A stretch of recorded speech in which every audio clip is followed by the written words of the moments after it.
नमामि भगवत्पादं शङ्करं लोकशङ्करं शङ्करं शङ्कराचार्यं केशवं बादरायणं सूत्रभाष्यकृतो वन्दे भगवन्तो पुनः पुनः श्रीमच्छङ्करभगवत्पूज्यपाद सद्गुरुभ्यो नमः वन्दे तं सच्चिदानन्दं यतिवर्यं महामृगुवेदवेदान्ततारज्ञं सद्गुरुं प्रणतोऽस्म्यहं सदाहं सम्प्रदायज्ञं संयमीन्द्रं तदाश्रयं सद्गुरुं सच्चिदानन्दं सदाचार्यं समाश्रये श्री सच्चिदानन्देन्द्र सरस्वती महासद्गुरुभ्यो नमः अधि भगवो ब्रह्म तत्र चक्षुर्भेद मंत्रमेय 23ನೇ ಭಾಷ್ಯ ಮಧ್ಯದಲ್ಲಿ ಶಕ್ಯತೆ ಶ್ರೋತಾಧ್ಯಾತ್ಮ ಭಾವ ವಿಶಿಷ್ಟ ಧೀಮಂತ ಮಂತ್ರೇಣ ಶ್ರೋತಾಧ್ಯಾತ್ಮ ಭಾವ ಶಕ್ಯ ಪರಿತ್ಯಕ್ತುಂ ನೋಡಿ ವಿಶೇಷ ಆಸಕ್ತ ಸಂಕ್ಷಿಪ್ತ ಸರಿಯಾ ಯಾರು ಇಂದ್ರಿಯಗಳಲ್ಲಿರುವ ಆತ್ಮಭಾವವನ್ನ ಬಿಡ್ತಾರೋ ಅವರೇ ಧೀರರು ಅಂತ ಹೇಳಿದ್ರು. ನಿಹಿ ವಿಶಿಷ್ಟ ಧೀಮತ್ವ ಮಂತರೇಣ ಧೀಮತ್ವ ಮಂತರೇಣ ಶ್ರೋತ್ರಾದ್ಯಾತ್ಮಭಾವ ಶಕ್ಯ ಪರಿತ್ಯಕ್ತುಂ. ವಿಶೇಷವಾದ ಬುದ್ಧಿಶಕ್ತಿ ಇಲ್ಲದೆ ಹೋದರೆ ಕಿವಿ ಕಣ್ಣು ಮೂಗು ಮನಸ್ಸು ಇವುಗಳಲ್ಲಿರುವಂತಹ ನಾನು ಎಂಬ ಬುದ್ಧಿಯನ್ನು ಬಿಡುವುದಕ್ಕೆ ಸಾಧ್ಯವಿಲ್ಲ.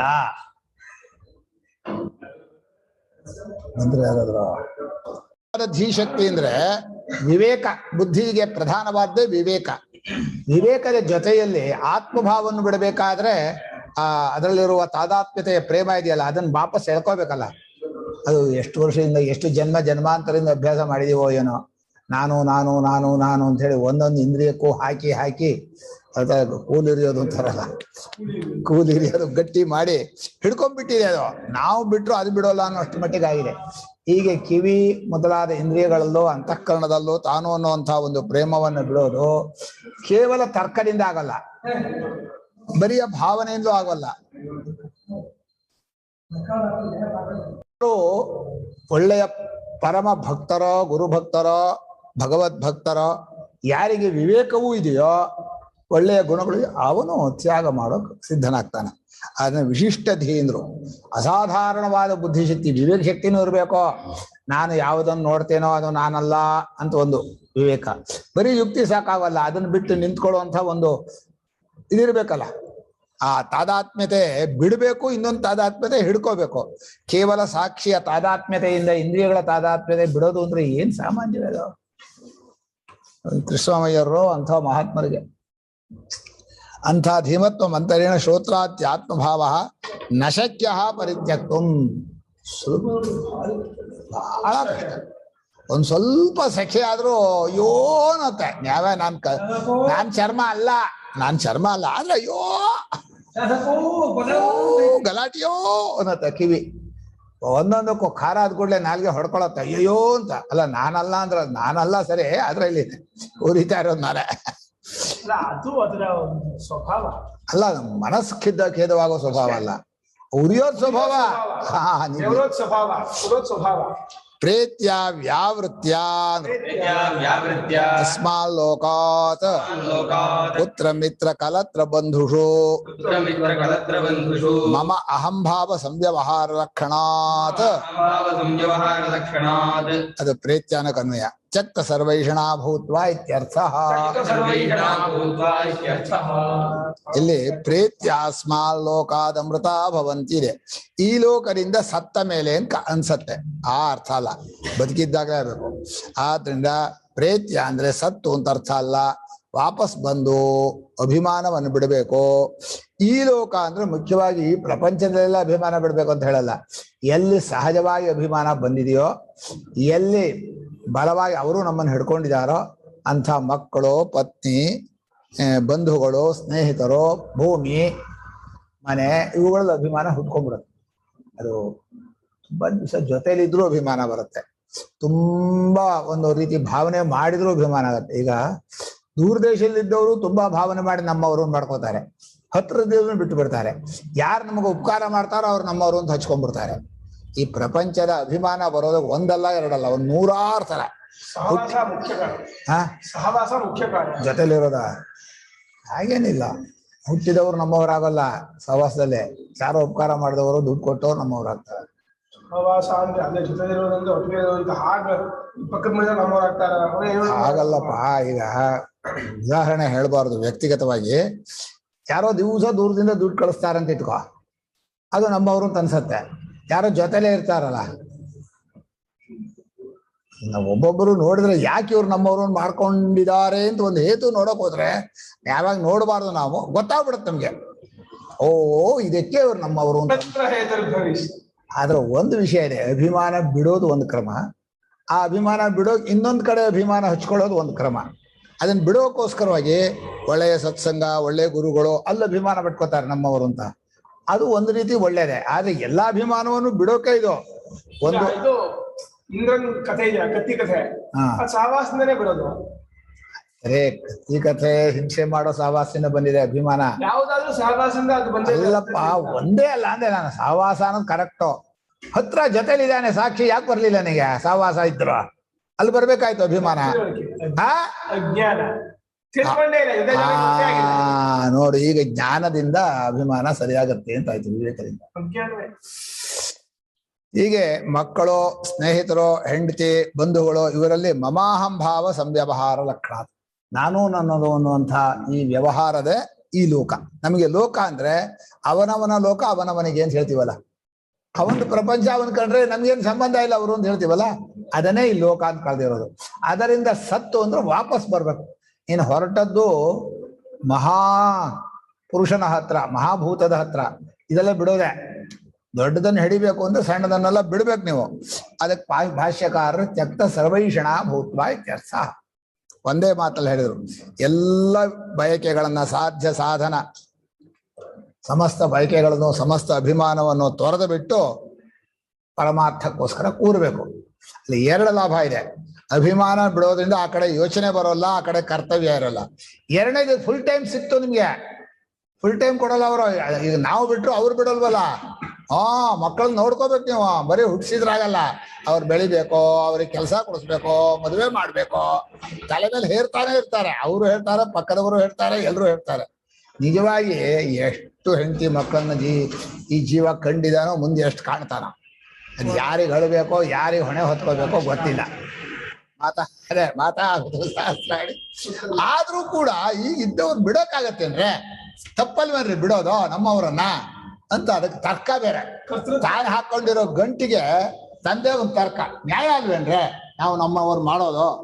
ಈ ರೀತಿ ಮನುಷ್ಯನ ಮಿಥ್ಯಾಭಿಮಾನದಿಂದ ಅಂಟಿದೆ. ಅದನ್ನು ಬಿಡ್ಲೇ ಕರ್ತವ್ಯ ಹೋಗಲ್ಲ ಅಲ್ಲ. ಕರ್ತವ್ಯ ಅನ್ನೋ ಶಬ್ದದಲ್ಲಿ ಮೋಹದ ಕರ್ತವ್ಯ ಬೇರೆ, ಶಾಸ್ತ್ರ ಹೇಳಿದ ಕರ್ತವ್ಯ ಬೇರೆ. ಕರ್ತವ್ಯ ಹೋಗಲ್ಲ ಅನ್ನೋ ಸರಿ. ಈಗ ತತ್ವ ವಿಚಾರ ಕೂತಾಗ್ಲೂ ಕರ್ತೃತ್ವ ಬುದ್ಧಿ ಇರುತ್ತೆ, ಅದೆಲ್ಲ ಇರುತ್ತೆ. ಆದ್ರೆ ಬೇರೆ ಅದನ್ನು ಬಿಟ್ಟು ಕೂತ್ಕೋಬೇಕು ಅಂತ ಇದಾರಲ್ಲ, ಇದು ಸಾಧನ ರೂಪವಾದಂಥ ಇದು ಉಪದೇಶ. ಎಲ್ಲ ಹೊರಗಿನ ಅಭಿಮಾನಗಳನ್ನ ಬಿಟ್ಟು ಅಮೃತಾಹ ಅಮರಣ ಧರ್ಮಾಣೋ ಭವಂತಿ. ಆ ರೀತಿ ಆತ್ಮನನ್ನೇ ತಿಳಿದರೆ ಅವನು ಅಮೃತನಾಗ್ತಾನೆ. ಇಲ್ಲೇ ಬದುಕಿದ್ದಾಗಲೇ ಸಾಯದೇ ಇರುವ ಸ್ವಭಾವದಲ್ಲಿ ತಾನೆಂಬ ಪ್ರೇಮದಿಂದ ನಿಂತ್ಕೋತಾನೆ. ಸಾಯುವ ಸ್ವಭಾವವಾದ ತಾನನ್ನು ಅದನ್ನು ಬಿಟ್ಟು ಹಾಕ್ಬಿಡ್ತಾನೆ. ಸಾಯ್ತಾ ಇರೋದನ್ನ ಸಾಯದೇ ಇರೋ ಹಾಗೆ ಮಾಡ್ಕೊಳಕ್ ಬರೋದಿಲ್ಲ. ಅದು ಸತ್ತೇ ಹೋಗಿದೆ. ಸತ್ತೇ ಹೋಗಿದೆ ಅಂದ್ರೆ ಯಾವಾಗ್ಲೂ ಇಲ್ವೇ ಇಲ್ಲ. ಆದ್ಮೇಲೆ ಸಾಯ್ಬೇಕಾಗಿಲ್ಲ. ಅದು ಯಾವುದೋ ದೇಹೇಂದ್ರಿಯಾದಿಗಳಾಗ್ಲಿ ಅನಾತ್ಮವಾಗ್ಲಿ ಅದು ಸಾಯ್ತಾ ಇರೋದನ್ನ ಸಾಯ್ದಾಗ್ ಮಾಡ್ಕೊಡಿ ಅಂದ್ರೆ ಡಾಕ್ಟ್ರಿಗೂ ಆಗಲ್ಲ, ಬ್ರಹ್ಮಾದಿ ದೇವತೆಗಳಿಗೂ ಆಗೋದಿಲ್ಲ. ಇನ್ನು ಸಾಯ್ದೇ ಇರೋ ಸ್ವರೂಪ ಇದೆಯಲ್ಲ ಸಾಕ್ಷಿ, ಅಲ್ಲಿ ತಾನಾಗಿ ನಿಂತ್ಕೊಂಡ್ರೆ ಅವನು ಸಾಯ್ದೇ ಇರೋವನಾಗ್ತಾನೆ. ಈಗ ಇವನು ಏನು ಯೋಚನೆ ಅಂದ್ರೆ ಅದು ಬೇಡ, ಈ ಸಾಯ್ತಾ ಇರೋದನ್ನ ಸಾಯ್ದೇ ಇರೋ ಮಾಡ್ಕೊಡ್ರಿ ಸ್ವಾಮಿ ಅಂದ್ರೆ ಅದಾಗೋದಿಲ್ಲ, ಅದತ್ರ ಆಗೋಲ್ಲ. ಅದಕ್ಕೆ ನ ಕರ್ಮಣ ನ ಪ್ರಜಯಾ ಧನೇನ ತ್ಯಾಗೇನೈಕೆ ಅಮೃತತ್ವಮಾನಶು ಪರಾಂಚಿಖಾನಿ ವ್ಯತೃಣತ್ ಸ್ವಯಂಭೂ ಆವರ್ತ ಚಕ್ಷು ಅಮೃತತ್ವಮಿಚ್ಛನ್ ಯದಾ ಸರ್ವೇ ಪ್ರಮುಚ್ಯಂತೆ ಅತ್ರ ಬ್ರಹ್ಮ ಸಮಶ್ನುತೆ ಇತ್ಯಾದಿ ಶ್ರುತಿಭ್ಯಃ. ಈಗ ಇದು ಮುಖ್ಯಾರ್ಥ. ನ ಕರ್ಮಣ ನ ಪ್ರಜಯಾಧನೇನ, ಮನುಷ್ಯನಿಗೆ ಕರ್ಮದಿಂದಲಾಗಲಿ, ಮಕ್ಕಳು ಸಂಬಂಧದಿಂದಾಗಲಿ, ಹಣದಿಂದಲಾಗಲಿ ಅಮೃತತ್ವ ಸಿಗೋದಿಲ್ಲ. ತ್ಯಾಗೇನೈಕೆ, ಕೆಲವೇ ಜನ ತ್ಯಾಗದಿಂದ ಅಮೃತತ್ವಕ್ಕೆ ಬರ್ತಾರೆ ಅಂತ. ಕೆಲವೇ ಜನ ಹೋಗೋ ದಾರಿಯಲ್ಲಿ ನಾವು ಒಬ್ರಾಗ್ಬೇಕೋ ಅಥವಾ ನಮ್ದೇ ಆದ ಸ್ಪೆಷಲ್ ದಾರಿ ಆಗ್ಬೇಕೋ ಅಥವಾ ಎಲ್ರೂ ಹೋದ ದಾರಿಲಿ ಹೋಗ್ತಾರೋ? ಅದು ಚೆನ್ನಾಗಿರ್ತಿತ್ತು. ಮಾಡ್ಲಿಲ್ವಲ್ಲ, ಏಕೆ ನಿಲ್ಲಿಸ್ಬಿಟ್ಟಿದೀಯಲ್ಲ. ನಾನು ಅದನ್ನೇ ಹೇಳಕ್ ಹೊರಟೆ. ತ್ಯಾಗೇನೈಕೇನ ಅಂತಿದ್ರೆ ಚೆನ್ನಾಗಿರ್ತಿತ್ತು ಅರ್ಥ. ತ್ಯಾಗ ಒಂದರಿಂದಲೇ ಅಂತ. ಏಕೆ ತ್ಯಾಗೇನ ಅಮೃತ ಮಾಡಿಸು. ಒಂದಷ್ಟು ಜನ ತ್ಯಾಗದಿಂದ ಮಾಡ್ಕೊಂಡ್ರು, ಇನ್ನೊಂದಿಲ್ಲ ಅಂತ. ಇನ್ನೊಂದಿಲ್ಲ, ಇರೋದು ಒಂದೇ. ಏಕೆ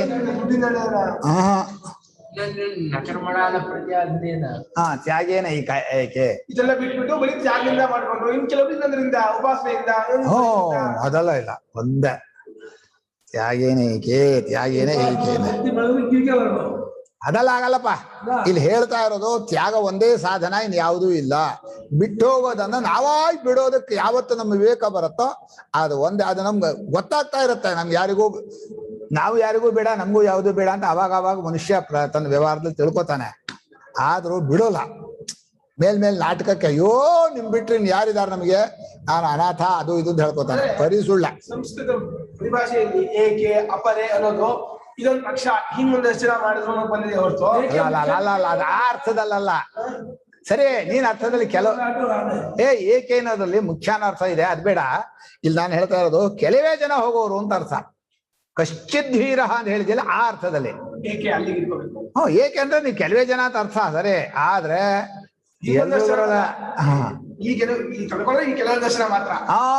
ಕೆಲವೇ ಜನರಿಗೆ ಇದು ಎಂಟ್ರೆನ್ಸ್ ಎಲ್ರಿಗೂ ಕೊಡಲ್ಲ ನಾವು ಅಂದ್ರೆ ಆ ಅರ್ಥದಲ್ಲಿ. ಕೆಲವು ಜನ ಬರ್ತಾರೆ, ಬಾಕಿಯವ್ರು ಯಾರು ಬರೋರಲ್ಲ. ಎಲ್ರೂ ಗತಾನುಗತಿಕೋ ಲೋಕ, ಹೋದ ದಾರಿಲಿ ಹೋಗ್ತಾರೆ, ಪ್ರಾಣಿಗಳಾಗಿ ಬದುಕ್ತಾರೆ. ಪಾಪ ನರಕದವ್ರಿಗೆ ಕೆಲಸ ಜಾಸ್ತಿ ಆಗತ್ತೆ. ಏನ್ ಮಾಡೋದ, ಎಲ್ಲ ರೆಕಾರ್ಡ್ ಮಾಡ್ಕೋಬೇಕಲ್ಲ ಎಲ್ಲ ಮಾಡಿದ್ದು. ಆಮೇಲೆ ಅದಕ್ಕೆ ಸ್ಯಾಂಕ್ಷನ್ ಮಾಡ್ಬೇಕಲ್ಲ ಅವರಿಗೆಲ್ಲ ಏನ್ ಶಿಕ್ಷೆ ಅಂತ. ಗತಾನುಗತಿಕೋ ಲೋಕ ಲೋಕ ಗಂಗಾ ಸೈಕದಲ್ಲಿ ಹಿಂಗೇನ ನಷ್ಟಮೇಧಾಂ ಪ್ರಭಾಜನಂ. ಹೀಗೆ ತ್ಯಾಗೇನೈಕೆ ಅಂದ್ರೆ ಬಹಳ ಕಡಿಮೆ. ನನಗೆ ಕೆಲವೇ ಜನ ಹೋಗ್ತಾರೆ ಅಂದ್ರೆ ನಾವೆಲ್ಲ ಆ ದಾರಿಗೆ ಹೋಗ್ಬೇಕೋ, ಎಲ್ಲ ಹೋಗೋ ದಾರಿಲಿ ಹೋಗ್ಬೇಕೋ? ಹೇಗನ್ಸತ್ತೆ ಮನುಷ್ಯನ ಸ್ವಭಾವ? ಎಲ್ಲ ಹೋದಾರಿಲ್ಲ. ನಂದ ಸ್ಪೆಷಲು, ಯಾರು ನನ್ನ ಜೊತೆ ಬರಕ್ಕಾಗಲ್ಲ. ಯಾರು ಸಾಧಿಸ್ತೇ ಇರೋದು ನಾನು ಸಾಧಿಸ್ತೀನಿ ಅಂತಲೇ ಇರೋದು ಮುಂಚೆ. ಆಮೇಲೆ ಡೆಸ್ಪರೇಟ್ ಆಗ್ಬಿಡ್ತಾನೆ, ಆಗಲ್ಲ ಅಂತ. ಎಲ್ರು ಹೋದಾರಿಲ್ಲ ಹೋದ್ರಾಯ್ತು ಅಂತಾನೆ. ಎಲ್ರು ಹೋದಾರಿ ಹೋದ್ರೆ ನಿಂದೇನ್ ಬಾರೆ, ಕುರಿ ಮಂದೆ, ಕುರಿಗಳು ಸಾರ್, ನಾವು ಕುರಿಗಳು, ಮುಂದಿನ ಕುರಿ ಎಲ್ಲ ಹೋಯ್ತು, ಹಿಂದಿನ ಕುರಿನೂ ಅದೇ ಅಂತಾರೆ. ಹೀಗೆ ತ್ಯಾಗ ಅನ್ನೋದೇ ಬಹಳ ಶ್ರೇಷ್ಠವಾದ್ದು. ತ್ಯಾಗ ಅನ್ನೋದ್ರಲ್ಲಿ ಈಷಣಾ ತ್ಯಾಗವೇ ಪ್ರಧಾನ, ಅಭಿಮಾನ ತ್ಯಾಗವೇ ಪ್ರಧಾನ. ಇನ್ನು ಹೊರಗಡೆಯಿಂದ ಕಾಣೋ ಹಾಗೂ ತ್ಯಾಗ ಮಾಡ್ಬೇಕಾಗತ್ತೆ. ನಿಮಗೆ ಸಮಯವನ್ನ ಉಳಿಸ್ಕೊಳ್ಬೇಕಾದ್ರೆ ನೀವು ತ್ಯಾಗ ಮಾಡ್ಬೇಕು. ಎರಡನ್ನೂ ಮಾಡ್ಕೊಳಕ್ಕಾಗಲ್ಲ. ಆ ಕಡೆ ಆಫೀಸಿಗೆ ಹೋಗ್ತೀನಿ, ಈ ಕಡೆ ತತ್ವ ವಿಚಾರಕ್ಕೂ ನಿಲ್ತೀನಿ, ಆಗಲ್ಲ. ಪಾರ್ಟ್ ಟೈಮ್ ಅನ್ನು ಒಪ್ಪೋದೇ ಇಲ್ಲ ಇವರು. ನೀವು ಪಾರ್ಟ್ ಟೈಮ್ ಅಲ್ಲ, ಫುಲ್ ಟೈಮೇ ಆಗ್ಬೇಕು. ನಾವು ಒಪ್ಪಲ್ಲ ಪಾರ್ಟ್ ಟೈಮ್ ಅಲ್ಲಿ ಯಾರು. ಯಾಕೆಂದ್ರೆ ಪ್ರೀತಿಯಲ್ಲೂ ಅಷ್ಟೇ, ಸ್ವಲ್ಪ ಹೊತ್ತು ನಿಮ್ಮನ್ನು ಪ್ರೀತಿಸ್ತೀವಿ, ಇನ್ ಸ್ವಲ್ಪ ಹೊತ್ತು ಬೇರೆ ಏನು ಅಂದ್ರೆ ಅವನು ಒಪ್ಪಲ್ಲ. ಅವನು ನನ್ನನ್ನೇ ಇಷ್ಟಪಟ್ರೆ ನಾನು ಸಿಗ್ತೀನಿ ಅಂತಾನೆ. ಸಣ್ಣ ವಸ್ತುವೇ ಹಾಗಿರುವಾಗ ಒಬ್ಬ ಹುಡುಗಿ ನನ್ನನ್ನೇ ಇಷ್ಟಪಟ್ರೆ ನಾನು ಬರ್ತೀನಿ ಹೊರತು ನೀನೂ ಒಂದು ಇರು ಇನ್ನೊಬ್ಬರನ್ನು ಇಟ್ಕೋದ್ರಿಂದ ಹುಡುಗಿ ಕೇಳ್ತಾಳ, ಕೆನ್ನೆ ಕೊಟ್ಟು ಬಿಡ್ತಾಳೆ. ಅಂದ್ರೆ ಮನುಷ್ಯನಿಗೆ ಪ್ರಪಂಚದ ವಸ್ತುವಲ್ಲೇ ಅದೇ ಬೇಕು ಅಂತಿದ್ರೆ ಅದು ಸಿಗತ್ತೆ ಅಂದ್ರೆ ಇನ್ನು ಪರಮಾತ್ಮ ನೀನೇ ಬೇಕು ಅಂತ ಎಷ್ಟು ಜೋರಾಗಿರ್ಬೇಕು ಅವ್ರಿಗೆ, ಎಷ್ಟನ್ ಬಿಡೋಕ್ ರೆಡಿ ಇರ್ಬೇಕು. ಆದ್ರಿಂದ ಅತ್ರ ಬ್ರಹ್ಮ ಸಮಷ್ಣು ಪರಾಂಚಿಖಾನಿ. ಬಹಳ ಜನ ಹೊರಮುಖವಾದ್ರು ಅನ್ನೋದು ಪರಾಂಚಿಖಾನಿ ವ್ಯತರಣ. ಬಹಿರ್ಮುಖರು ವಿಷಯಾಸಕ್ತರೆ ಬಹಳ ಜನ. ಕಶ್ಚಿತ್ ಧೀರ ಪ್ರತ್ಯೇಗಾತ್ಮನ ಮೈಚ್ಛತ. ಪ್ರತ್ಯೇಗಾತ್ಮನ ಯಾರೋ ಒಬ್ಬ ಮನುಷ್ಯಾಂ ಸಹಸ್ರೇಶು ಕಶ್ಚಿತ್. ಎಲ್ಲದೇ ಒಬ್ಬ ಕಣ. ಈಗ ನೋಡಿದ್ವ, ನಮ್ಮ ಪಾಠಕ್ಕೆ ಬರ್ತಾರಲ್ಲ ಎಲ್ಲ ಅಡ್ಡದಾರಿಗಳೇ. ನಾವೇನೋ ಹಿಡ್ಕೊಂಬಂದು ಕೇಳ್ರೋ ಶಂಕರ ಭಾಷೆ ಕೇಳ್ರೋ ರುಚಿ ಬರುತ್ತೋ ಅಂತ. ಅಲ್ಲಿ ಹೋಗಿ ಅಭಿಷೇಕ ಮಾಡ್ತೀನಿ, ಇಲ್ಲಿ ಹೋಗಿ ಅಲಂಕಾರ ಮಾಡ್ತೀನಿ, ಅಲ್ಲಿ ಹೋಗಿ ದೂರ್ಬೇಕು ಹೋಯ್ತೀನಿ. ಏನ ಯಾರದ್ದೋ ಧರ್ಮ, ಪರಧರ್ಮ ಯಾವುದು ನಿನ್ನ ಧರ್ಮ ಅಷ್ಟೇ ಮಾಡ. ಮೊದಲನೇದು ಗುರು ಸೇವೆ, ಎರಡನೇದು ಭಾಷ್ಯ ಚಿಂತನೆ. ಹೌದಾಯ್ತು. ಸ್ವಕರ್ಮಣ ಅಂದ್ರೆ ನಿಮ್ಗೆ ವಿಹಿತವಾದ ಕರ್ಮಣ. ನೀವು ಅವತ್ತು ಗೀತಾ ಅರ್ಥ ಹೇಳಿದ್ರೆ ಆಫೀಸ್ಗೆ ಹೋಗೋಣ ಅದನ್ನೇ ಮಾಡ್ಕೊಂಡೆ. ಅಲ್ಲ, ಅದು ಅವನಿಗೆ ಅನ್ನ ಸಂಪಾದನೆ ಆದ್ರ, ಈಗ ಗೃಹಸ್ಥನಾಗ ಅನ್ನ ಸಂಪಾದನೆ ಆದ್ರೆ ಮಾಡ್ಬೋದು. ಬ್ರಹ್ಮಚಾರಿ ಪೂಜೆನೆ ಅನ್ನ ಸಂಪಾದನೆ ಊಟಕ್ಕಾದ್ರೆ ಏನ್ ಮಾಡಕ್ಕಾಗತ್ತಪ್ಪ ಅವನು. ಊಟಕ್ಕಿಲ್ಲ ಅಂದ್ರೂ ಮಾಡ್ಲಿ, ನಾನು ಒಪ್ಕೋತೇನೆ. ಅನ್ನಕ್ಕೋಸ್ಕರ ಮಾಡ್ತೀನಾ? ಮತ್ತೆ ಮನುಷ್ಯನಿಗೆ ಅನ್ನ ಅನ್ನೋದು ಬಾಕಿ ಎಲ್ಲಕ್ಕಿಂತ ಹತ್ರ, ಯಾಕಂದ್ರೆ ಪ್ರಾಣ, ಅದು ಪ್ರಾಣಕ್ ಬೇಕಾದ್ದು. ಅಲ್ಲಿ ಕೃಷ್ಣನ ಮಾತಿನ ಸ್ವಕರ್ಮಣ ಅಂದ್ರೆ ಹಂಗೆ ಅರ್ಥನ ಅಲ್ಲಪ್ಪ, ಆಶ್ರಮ ವಿಹಿತ ಕರ್ಮಣ ಅಂತಲ್ಲ. ಆಶ್ರಮ ವಿಹಿತ ಕರ್ಮ ಹೌದು, ಲೌಕಿಕ ಕರ್ಮದಲ್ಲಿ ಅನ್ನ ಸಂಪಾದನೆಯು ಆಶ್ರಮ ವಿಹಿತ ಅಲ್ಲ. ಯಾರು ಏನು ದುಡ್ಡು ಕೊಡೋದು ಬೇಡ ಬೇಡ, ಏನ್ ಆಶ್ರಮ ಕರ್ಮ ಮಾಡ್ತೀಯ? ಯಾರು ಕೊಡಲ್ಲಪ್ಪ ನಿಮ್ಗೆ. ಬ್ರಾಹ್ಮಣನಾದ್ರು ದಾನ ಮಾಡಲ್ಲ, ಅವಾಗ ಆಶ್ರಮ ಕರ್ಮ ಎಂತ ಮಾಡ್ತೀವಿ? ಯಜ್ಞಾದಾನ. ಅವ ಅನನ್ಯಾಶ್ಚಿಂತ ಯಾರಿಗೆ ಹೇಳಿದ್ದ? ಸನ್ಯಾಸಿಗಳಿದ್ದು. ಇಲ್ಲ ಇಲ್ಲ, ಗೃಹಸ್ಥರಿಗಲ್ಲ. ಅನನ್ಯಾಶ್ಚಿಂತೆ ಅಂತವ ಸನ್ಯಾಸಿಗೆ ಮಾತ್ರ ಹೇಳಿರೋದು. ಅನ್ಯ ಚಿಂತೆ ಬಿಟ್ಟು ನನ್ನನ್ನೇ ಹಿಡಿತಾರೆ.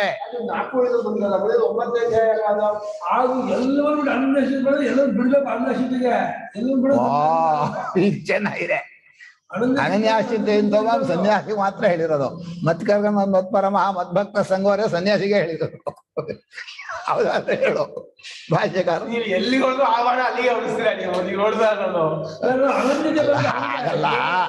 ಸನ್ಯಾಸಿ ಶಬ್ದಕ್ಕೆ ವೇಷ ಹಾಕಿದವರು ಅಂತಲ್ಲ, ಅದನ್ನೇ ಪೂರ್ಣವಾಗಿ ನಂಬಿ ಅಲ್ಲೇ ಒಪ್ಪಿಸ್ಕೊಂಡವರು, ಅದೇ ಪೂರ್ತಿಯಾಗಿ ತನ್ನ ಜೀವನ ಇಟ್ಕೊಂಡವರು ಅಂತ ಅರ್ಥ. ಅಷ್ಟಪ್ಪ ಇಲ್ಲಿ ಹೇಳೋದು. ಯಾರೋ ಒಬ್ಬ ಅಮೃತತ್ವವನ್ನೇ ಬೇಕು ಅಂತ ಇಷ್ಟಪಡ್ತಾರೆ, ಅವನು ಅಂತರ್ಮುಖನಾಗಿ ಅದಕ್ಕೋಸ್ಕರ ಪೂರ್ಣವಾಗಿ ಕೊಡ್ತಾನೆ. ಯದಾ ಸರ್ವೇ ಪ್ರಮುಚ್ಯಂತೆ ಅಂತ ಯಾಕೆ ಹೇಳಿದ್ರು ಅಂದ್ರೆ, ಯಾವಾಗ ಕಾಮದ ಬಗ್ಗೆ ಹೇಸಿಗೆ ಬರುತ್ತೋ, ತನ್ನ ಮನಸ್ಸಿನಲ್ಲಿ ಬರುವಂತಹ ತನ್ನ ಕಾಮದ ಮೇಲೆ ತನಗೆ ಸಿಟ್ಟು ಬರುತ್ತೋ, ಥೋ ಈ ಕಾಮ ನನ್ನ ಮನಸ್ಸಿಗೆ ಬಂತು ಅಂತ, ತನ್ನ ಕಾಮದ ಮೇಲೆ ತನಗೆ ಕ್ರೋಧ ಬಂದ್ರೆ ಆ ಕ್ರೋಧ ಒಳ್ಳೇದಂತೆ. ಅರ್ಥ ಆಗತ್ತಾ? ನನ್ನ ಮನಸ್ಸಿಗೆ ಯಾಕದು ಬೇಕು ಅನ್ನಿಸ್ತೋ, ಈಗ ಕೆಟ್ಟ ಮನಸ್ಸ ಅದೇನಾ ಬೇಕು ಅಂತ ಹೇಳೋದ, ಇನ್ನೇನು ಬೇಡ ಬೇಕು ಅನ್ನೋ ಅನ್ಸಲ್ವಾ ಅಂತ. ಅದು ಆ ಬೇಕು ಅನ್ನೋ ಅನ್ಸಿದ್ಯಲ್ಲ, ಒಂದು ರೀತಿ ಮನಸ್ಸಲ್ಲಿ ಬಂದಿರೋದು ಅರ್ಥವೇ ಆಗಲ್ಲ, ಹೊರಗಿನ ಚೇಷ್ಟೆಯಲ್ಲಿ ಗೊತ್ತಾಗತ್ತೆ. ಮಾಡ್ಬೇಕು ಮಾಡ್ಬೇಕು ಅದು ಮಾಡ್ಬೇಕು ಇದು ಮಾಡ್ಬೇಕು, ಆ ಬೇಕು ಅನ್ನೋದನ್ನ ಹಿಡಿಬೇಕು, ಆವಾಗ ಮಾಡ್ಬೇಕು ಅನ್ನೋ ನಿಲ್ಲುತ್ತೆ. ಯಾಕೆ ಬೇಕೋ, ಯಾಕೆ ಬೇಕು ಅಂತ ಕೇಳೋ. ಒಳಗಡೆ ಹೋಗಿ ನೀವು ಆ ಗುಹೆ ಒಳಗೆ ಇರುತ್ತೆ ಅದು, ಆ ಕಾಮ ಅನ್ನೋದು, ಅಲ್ಲಿ ಹೋಗಿ ಬೇಕು ಅಂತ ಇದೆಯಲ್ಲ, ಯಾಕೆ ಬೇಕು ಅಂತ ಕೇಳ್ರೆ ಅದಕ್ಕೆ ಉತ್ತರ ಇಲ್ಲ. ಆ ಬೇಕು ಹಿಂದ್ಗಡೆ ಇರೋದು ಮಿಥ್ಯಾಜ್ಞಾನ, ಮಿಥ್ಯಾಭಿಮಾನ ಅಷ್ಟೇ, ಇನ್ನೆಂಥದ್ದು ಇಲ್ಲ. ವಿವೇಕವಿಲ್ಲದೆ ಇದ್ದವ್ರಿಗೆ ಮಾತ್ರ ಬೇಕು ಅನ್ನೋ ಹಠ ಬರುತ್ತೆ. ಅಲ್ಲ, ಅಂತ ರಾಮ ಇದ್ದಾಗ ಚಿನ್ನ ಜಿಂಕೆ ಬೇಕು ಅಂತ ಅನ್ಲಲ್ಲ ಪಾಪ. ಅವಳು ನಿಜವಾಗಿ ಒಳ್ಳೆ ಹೃದಯದಿಂದಲೇ ಹೇಳಿದ್ದು, ತನಗೂ ಅಂತಲೂ ಅಲ್ಲ. ಅಯೋಧ್ಯೆಗೆ ಅಪರೂಪವಾಗಿ ಕಾಡಿಂದ ತಗೊಂಡು ಹೋಗೋಣ ಅಂತ ಚಿನ್ನ ಜಿಂಕೆ ಬೇಕು ಅಂದ್ಲು. ಅದೇ ಅಷ್ಟು ಗೋಳಾಡ್ಸಿದ್ಮೇಲೆ ಇನ್ನು ನಾವು ಜೀವನದಲ್ಲಿ ಅದು ಬೇಕು ಇದು ಬೇಕು ಅಂತ ಬಿಡತ್ತನದು. ಒಂದು ಚಿನ್ನ ಜಿಂಕೆ ಅಲ್ಲ ಇರೋದು, ಸೀತೆಗಾದ್ರೆ ಒಂದೇ, ನಮಗೆ 100. ಅಯ್ಯಯ್ಯೋ ಆ ಬೇಕುಗಳು ಎಲ್ಲಿವರೆಗೆ ಅಂದ್ರೆ, ಬಿದ್ದು ಆ ಕೈಕಾಲು ಮುರ್ಕೊಂಡು ಎಲ್ಲ ಆಗಿ ಜನ ನಗ್ತಾ ಇದ್ಮೇಲೆ, ಅಯ್ಯೋ ನನಗ್ಯಾಕಪ್ಪ ಬೇಕಾಗಿತ್ತು ಗೇಣಿ, ನನಗೇ ಕಪ್ಪ ಬೇಕಾಗಿತ್ತು ಇನ್ನೊಬ್ಬರು ಬರ ಉತ್ಸಾಹ. ಆಮೇಲೆ ಗೊತ್ತಾ, ಆಗ ಅವನು ಆ ಕಾಮಗಳ ಹೊಡೆತವನ್ನ ತಪ್ಪಿಸ್ಕೋತಾನಲ್ಲ, ತಾನಾಗಿ ಬಿಡ್ತಾನಲ್ಲ. ಅಕಾಮ ಹತ ಅನ್ನೋ ಶಬ್ದವನ್ನು ಒತ್ತಿ ಒತ್ತಿ ಹೇಳ್ತಾರೆ. ಕಾಮಗಳ ಹೊಡೆತ ಅಂದ್ರೆ ಕಾಮಕ್ಕೆ ಸೋಲದೇ ಇದ್ದವನು. ಕಾಮ ವಿಷಯದಕ್ಕೆ ಸೋಲಿಸುತ್ತೆ ಹೊರತು ಬರೀ ವಿಷಯ ಸೋಲಿಸೋಲ್ಲ ನಿನ್ನಲ್ಲಿ ಕಾಮ ಬರದ ಹಾಗೆ ನೀನು ಕಾಮಕ್ಕೆ ಸೋಲದೇ ಇದ್ದವನಾದ್ರೆ ಆವಾಗ ಧೀರನಾದ. ಅತ್ರ ಬ್ರಹ್ಮ ಸಮಷ್ಣುತೆ, ಇಲ್ಲೇ ಬ್ರಹ್ಮವನ್ನ ಪಡ್ಕೊಳ್ತಾನೆ. ತಮಾಷೆಗೊಬ್ರು ಹೇಳೋರು, ಪರಮಾತ್ಮನ ಕೊಡ್ತು ಹತ್ರ ಬ್ರಹ್ಮ ಸಿಕ್ತು. ಅರ್ಬೇಕು ಹತ್ರ, ಆ ಭಕ್ತಿನ ಚೆನ್ನಾಗಿ ಅಳ್ಬೇಕು. ಭಗವಂತ ನೀನು ನನ್ನ ಹೃದಯದಲ್ಲಿದ್ರು ನಂಗೆ ಅರ್ಥ ಆಗ್ತಾ ಇಲ್ಲ, ನೀನೇ ನನಗೆ ಮೋಸ ಮಾಡಿದ್ರೆ ಇನ್ಯಾರು ನನ್ನ ಹಿಡಿತಾರೆ, ನೀನೇ ಹೀಗೆ ನನ್ನನ್ನು ಗೋಳ್ಹೊಯ್ಕೋತಿದೀಯಲ್ಲ ಅಂತ ಅಳ್ಬೇಕು. ಅಂದ್ರೆ ಅಷ್ಟು ತಾದಾತ್ಮ್ಯತೆ ಇರಬೇಕು ಅಂತ. ಅದನ್ನು ಇನ್ನೊಂದು ಅರ್ಥ ಇತ್ಯಾದಿ ಶ್ರುತಿಭ್ಯ. ಇದಿಷ್ಟು ಒಂದರ್ಥ. ಇನ್ನೊಂದರ್ಥ ಏನು? ಅಥವಾ ಅತಿ ಮುಖ್ಯ ಇತ್ಯನೇನ ಇವ ಏಷಣಾತ್ಯಾಗಸ್ಯ ಸಿದ್ಧತ್ವಾತ್ ಅಸ್ಮಾತ್ ಲೋಕಾತ್ ಪ್ರೇತ್ಯ ಅಸ್ಮಾತ್ ಶರೀರಾತ್ ಪ್ರೇತ್ಯ ಮೃತ್ವಾ ಇತ್ಯರ್ಥ. ಇನ್ನೊಂದು ಅರ್ಥ ಮಾಡಿದ್ರು ಹಿಂದೆ. ಮೊದಲನೇ ಅರ್ಥವೇ ಮುಖ್ಯ ಅರ್ಥ. ಅಥವಾ ಇದು ಸದ್ಯೋ ಮುಕ್ತಿ ವಿದೇಹ ಮುಕ್ತಿ ಅಂತ ಎರಡು ಹೇಳ್ತೀವಲ್ಲ, ಸದ್ಯೋ ಮುಕ್ತಿ ಅತಿ ಮುಖ್ಯ ಅನ್ನೋದ್ರಲ್ಲಿ ಆಯ್ತು. ಆ ಪರದಿಂದಲೇ ಎಲ್ಲ ಅಹಂ ಮಮಾಭಾವನ ಬಿಟ್ಟು ಕೇವಲ ಆತ್ಮನಿಷ್ಠನಾದ್ರಾಯ್ತು ಅಂತ. ಆದ್ರೆ ಲೋಕದವರ ಕಣ್ಣಿಗೆ ಶರೀರ ಬಿದ್ದ ಮೇಲೆ ಮೋಕ್ಷ ಅಂತ ಅವ್ರು ಮುಕ್ತರಾದ್ರು ಅಂದ್ರೆ ದೇಹ ಬಿಟ್ರು ಅಂತ ಅರ್ಥ. ಮುಕ್ತರಾದ್ರು ಅಂದ್ರೆ ಜ್ಞಾನಿಗಳಾದ್ರು ಅಂತ ಯಾರು ಅರ್ಥ ಮಾಡಲ್ಲ ವ್ಯವಹಾರದಲ್ಲಿ. ಇವರಿದ್ದಲ್ಲ ಸನ್ಯಾಸಿಗಳು, ಅವ್ರು ಮುಕ್ತರಾದ್ರು ಅಂದ್ರೆ ಏನೋ ಗೊಟಕ್ಕಾದ್ರು ಅಂತ. ಅದು ಗೊಟಕ್ಕರ ಸಾಯೋದು ಈಗ ಅರ್ಥ ಇದೆಯಲ್ಲ. ಅದನ್ನು ಇಟ್ಕೊಂಡು ಏಷಣಾತ್ಯಾಗ ಮೊದಲೇ ಸಿದ್ಧವಾದ್ರಿಂದ ಈ ಲೋಕವನ್ನ ಶರೀರ ಬಿಟ್ಟ ಮೇಲೆ ಆ ಅಮೃತರ ಸ್ವರೂಪದಲ್ಲೇ ಇರ್ತಾರೆ ಅಂತ. ಇದೇ ಮೋಕ್ಷ ಪುನರ್ ಶರೀರ ಗ್ರಹಣ ನಕುರುವಂತಿ, ಮತ್ತೆ ಶರೀರ ಗ್ರಹಣವನ್ನು ಮಾಡೋದಿಲ್ಲ ಅನ್ನೋ ಅರ್ಥ ಆಯ್ತು. ಇಲ್ಲಿಗೆ ಈ ಮಂತ್ರದ ಅರ್ಥ ಮುಗಿತು. ಸ್ವಲ್ಪ ವೇಗವಾಗಿ ಹೋಗೋಣ. ಚಕ್ಷು ಒಂದು ಅನ್ವಯ ಮುಗಿತು. ಅತಿಮುಚ್ಚ ದೇಹ ಬೇರೆ ಆಯ್ತು, ಇನ್ನೊಂದು ವ್ಯಾಖ್ಯಾನ ಮಾಡೋಣ, ಇರೋದನ್ನು ತಿಳ್ಕೊಳ್ಳೋಣ. ಹಂಗೆ ಅಲ್ವಾ ಈಗ? ಹಾ ಇಲ್ಲ, ಅತಿಮುಚ್ಚ ಧೀರ ಬೇರೆ. ಏಷಃ ಕೇಳಿದ ಪ್ರಶ್ನೆ ಉತ್ತರ ಸರಿ. ಅತಿಮುಚ್ಚ ಧೀರ ಇನ್ನೊಂದು ವಾಕ್ಯ ಬೇರೆ ಹೊಡೆದ್ಬಿಟ್ರು ವಾಕ್ಯನ.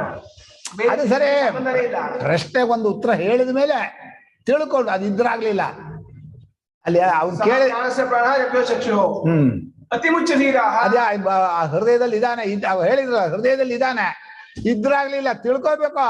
ಅದಕ್ಕೆ ಅತಿಮುಚ್ಚ ಅನ್ಬೋದು. ತಮ್ಮ ಮಧ್ಯಾಹಾರ ಮಾಡ್ಕೋಬೇಕಾ? ತಮ್ಮ ಮಧ್ಯಾಹಾರ ಮಾಡ್ಕೋಬೇಕಾ ಅಂತ ಆತ್ಮನ ಜ್ಞಾಪಕ ಮಾಡ್ತಾ ಇದ್ರು. ಭಾಷೆಗಾರರು ಜ್ಞಾಪಕ ಮಾಡೋದಲ್ಲ. ಇದೆ ಜ್ಞಾತ ಅತಿಮುಚ್ಚಿಯ ಈ ಸಾಮರ್ಥ್ಯ. ಸಾಮರ್ಥ್ಯ ಸರಿಯಾ, ಸರಿಪ. ಬರೀ ಆತ್ಮ ದೇಹದಲ್ಲಿ ಇದ್ರೆ ಮುಕ್ತಿನಾಗಲ್ಲ, ಎಲ್ರಿಗೂ ಆತ್ಮ ಇದ್ದೇ ಇರ್ತಾನೆ. ತಿಳಿದ್ರೆ ತಾನು ಅಂತ ತಿಳಿದ್ರೆ ಏನೋ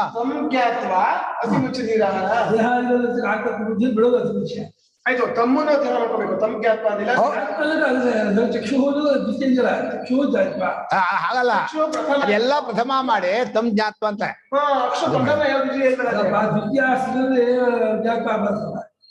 ಅಲ್ಲ, ಆ ವಾಕ್ಯಾರ್ಥ ಮಾಡುವಾಗ ಅವರು ಪ್ರಶ್ನೆ ಮಾಡಿದ್ ಯಾವ್ದು ಅಂತ ಕೇಳಿದ ಪ್ರಥಮ ಅದು ಉತ್ತರ ಕೊಟ್ಟರು.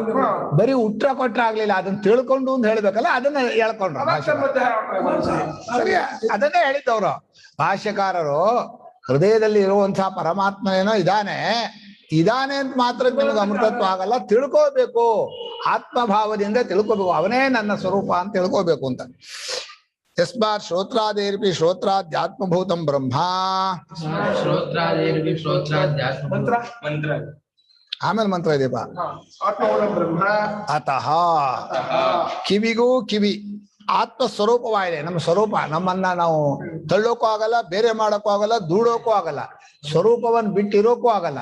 ಅಂಥ ಆತ್ಮಭೂತವಾಗಿದೆ ಬ್ರಹ್ಮ. ಆ ಬ್ರಹ್ಮ ಕಣ್ಣು ಕಿವಿ ಮುಂತಾದ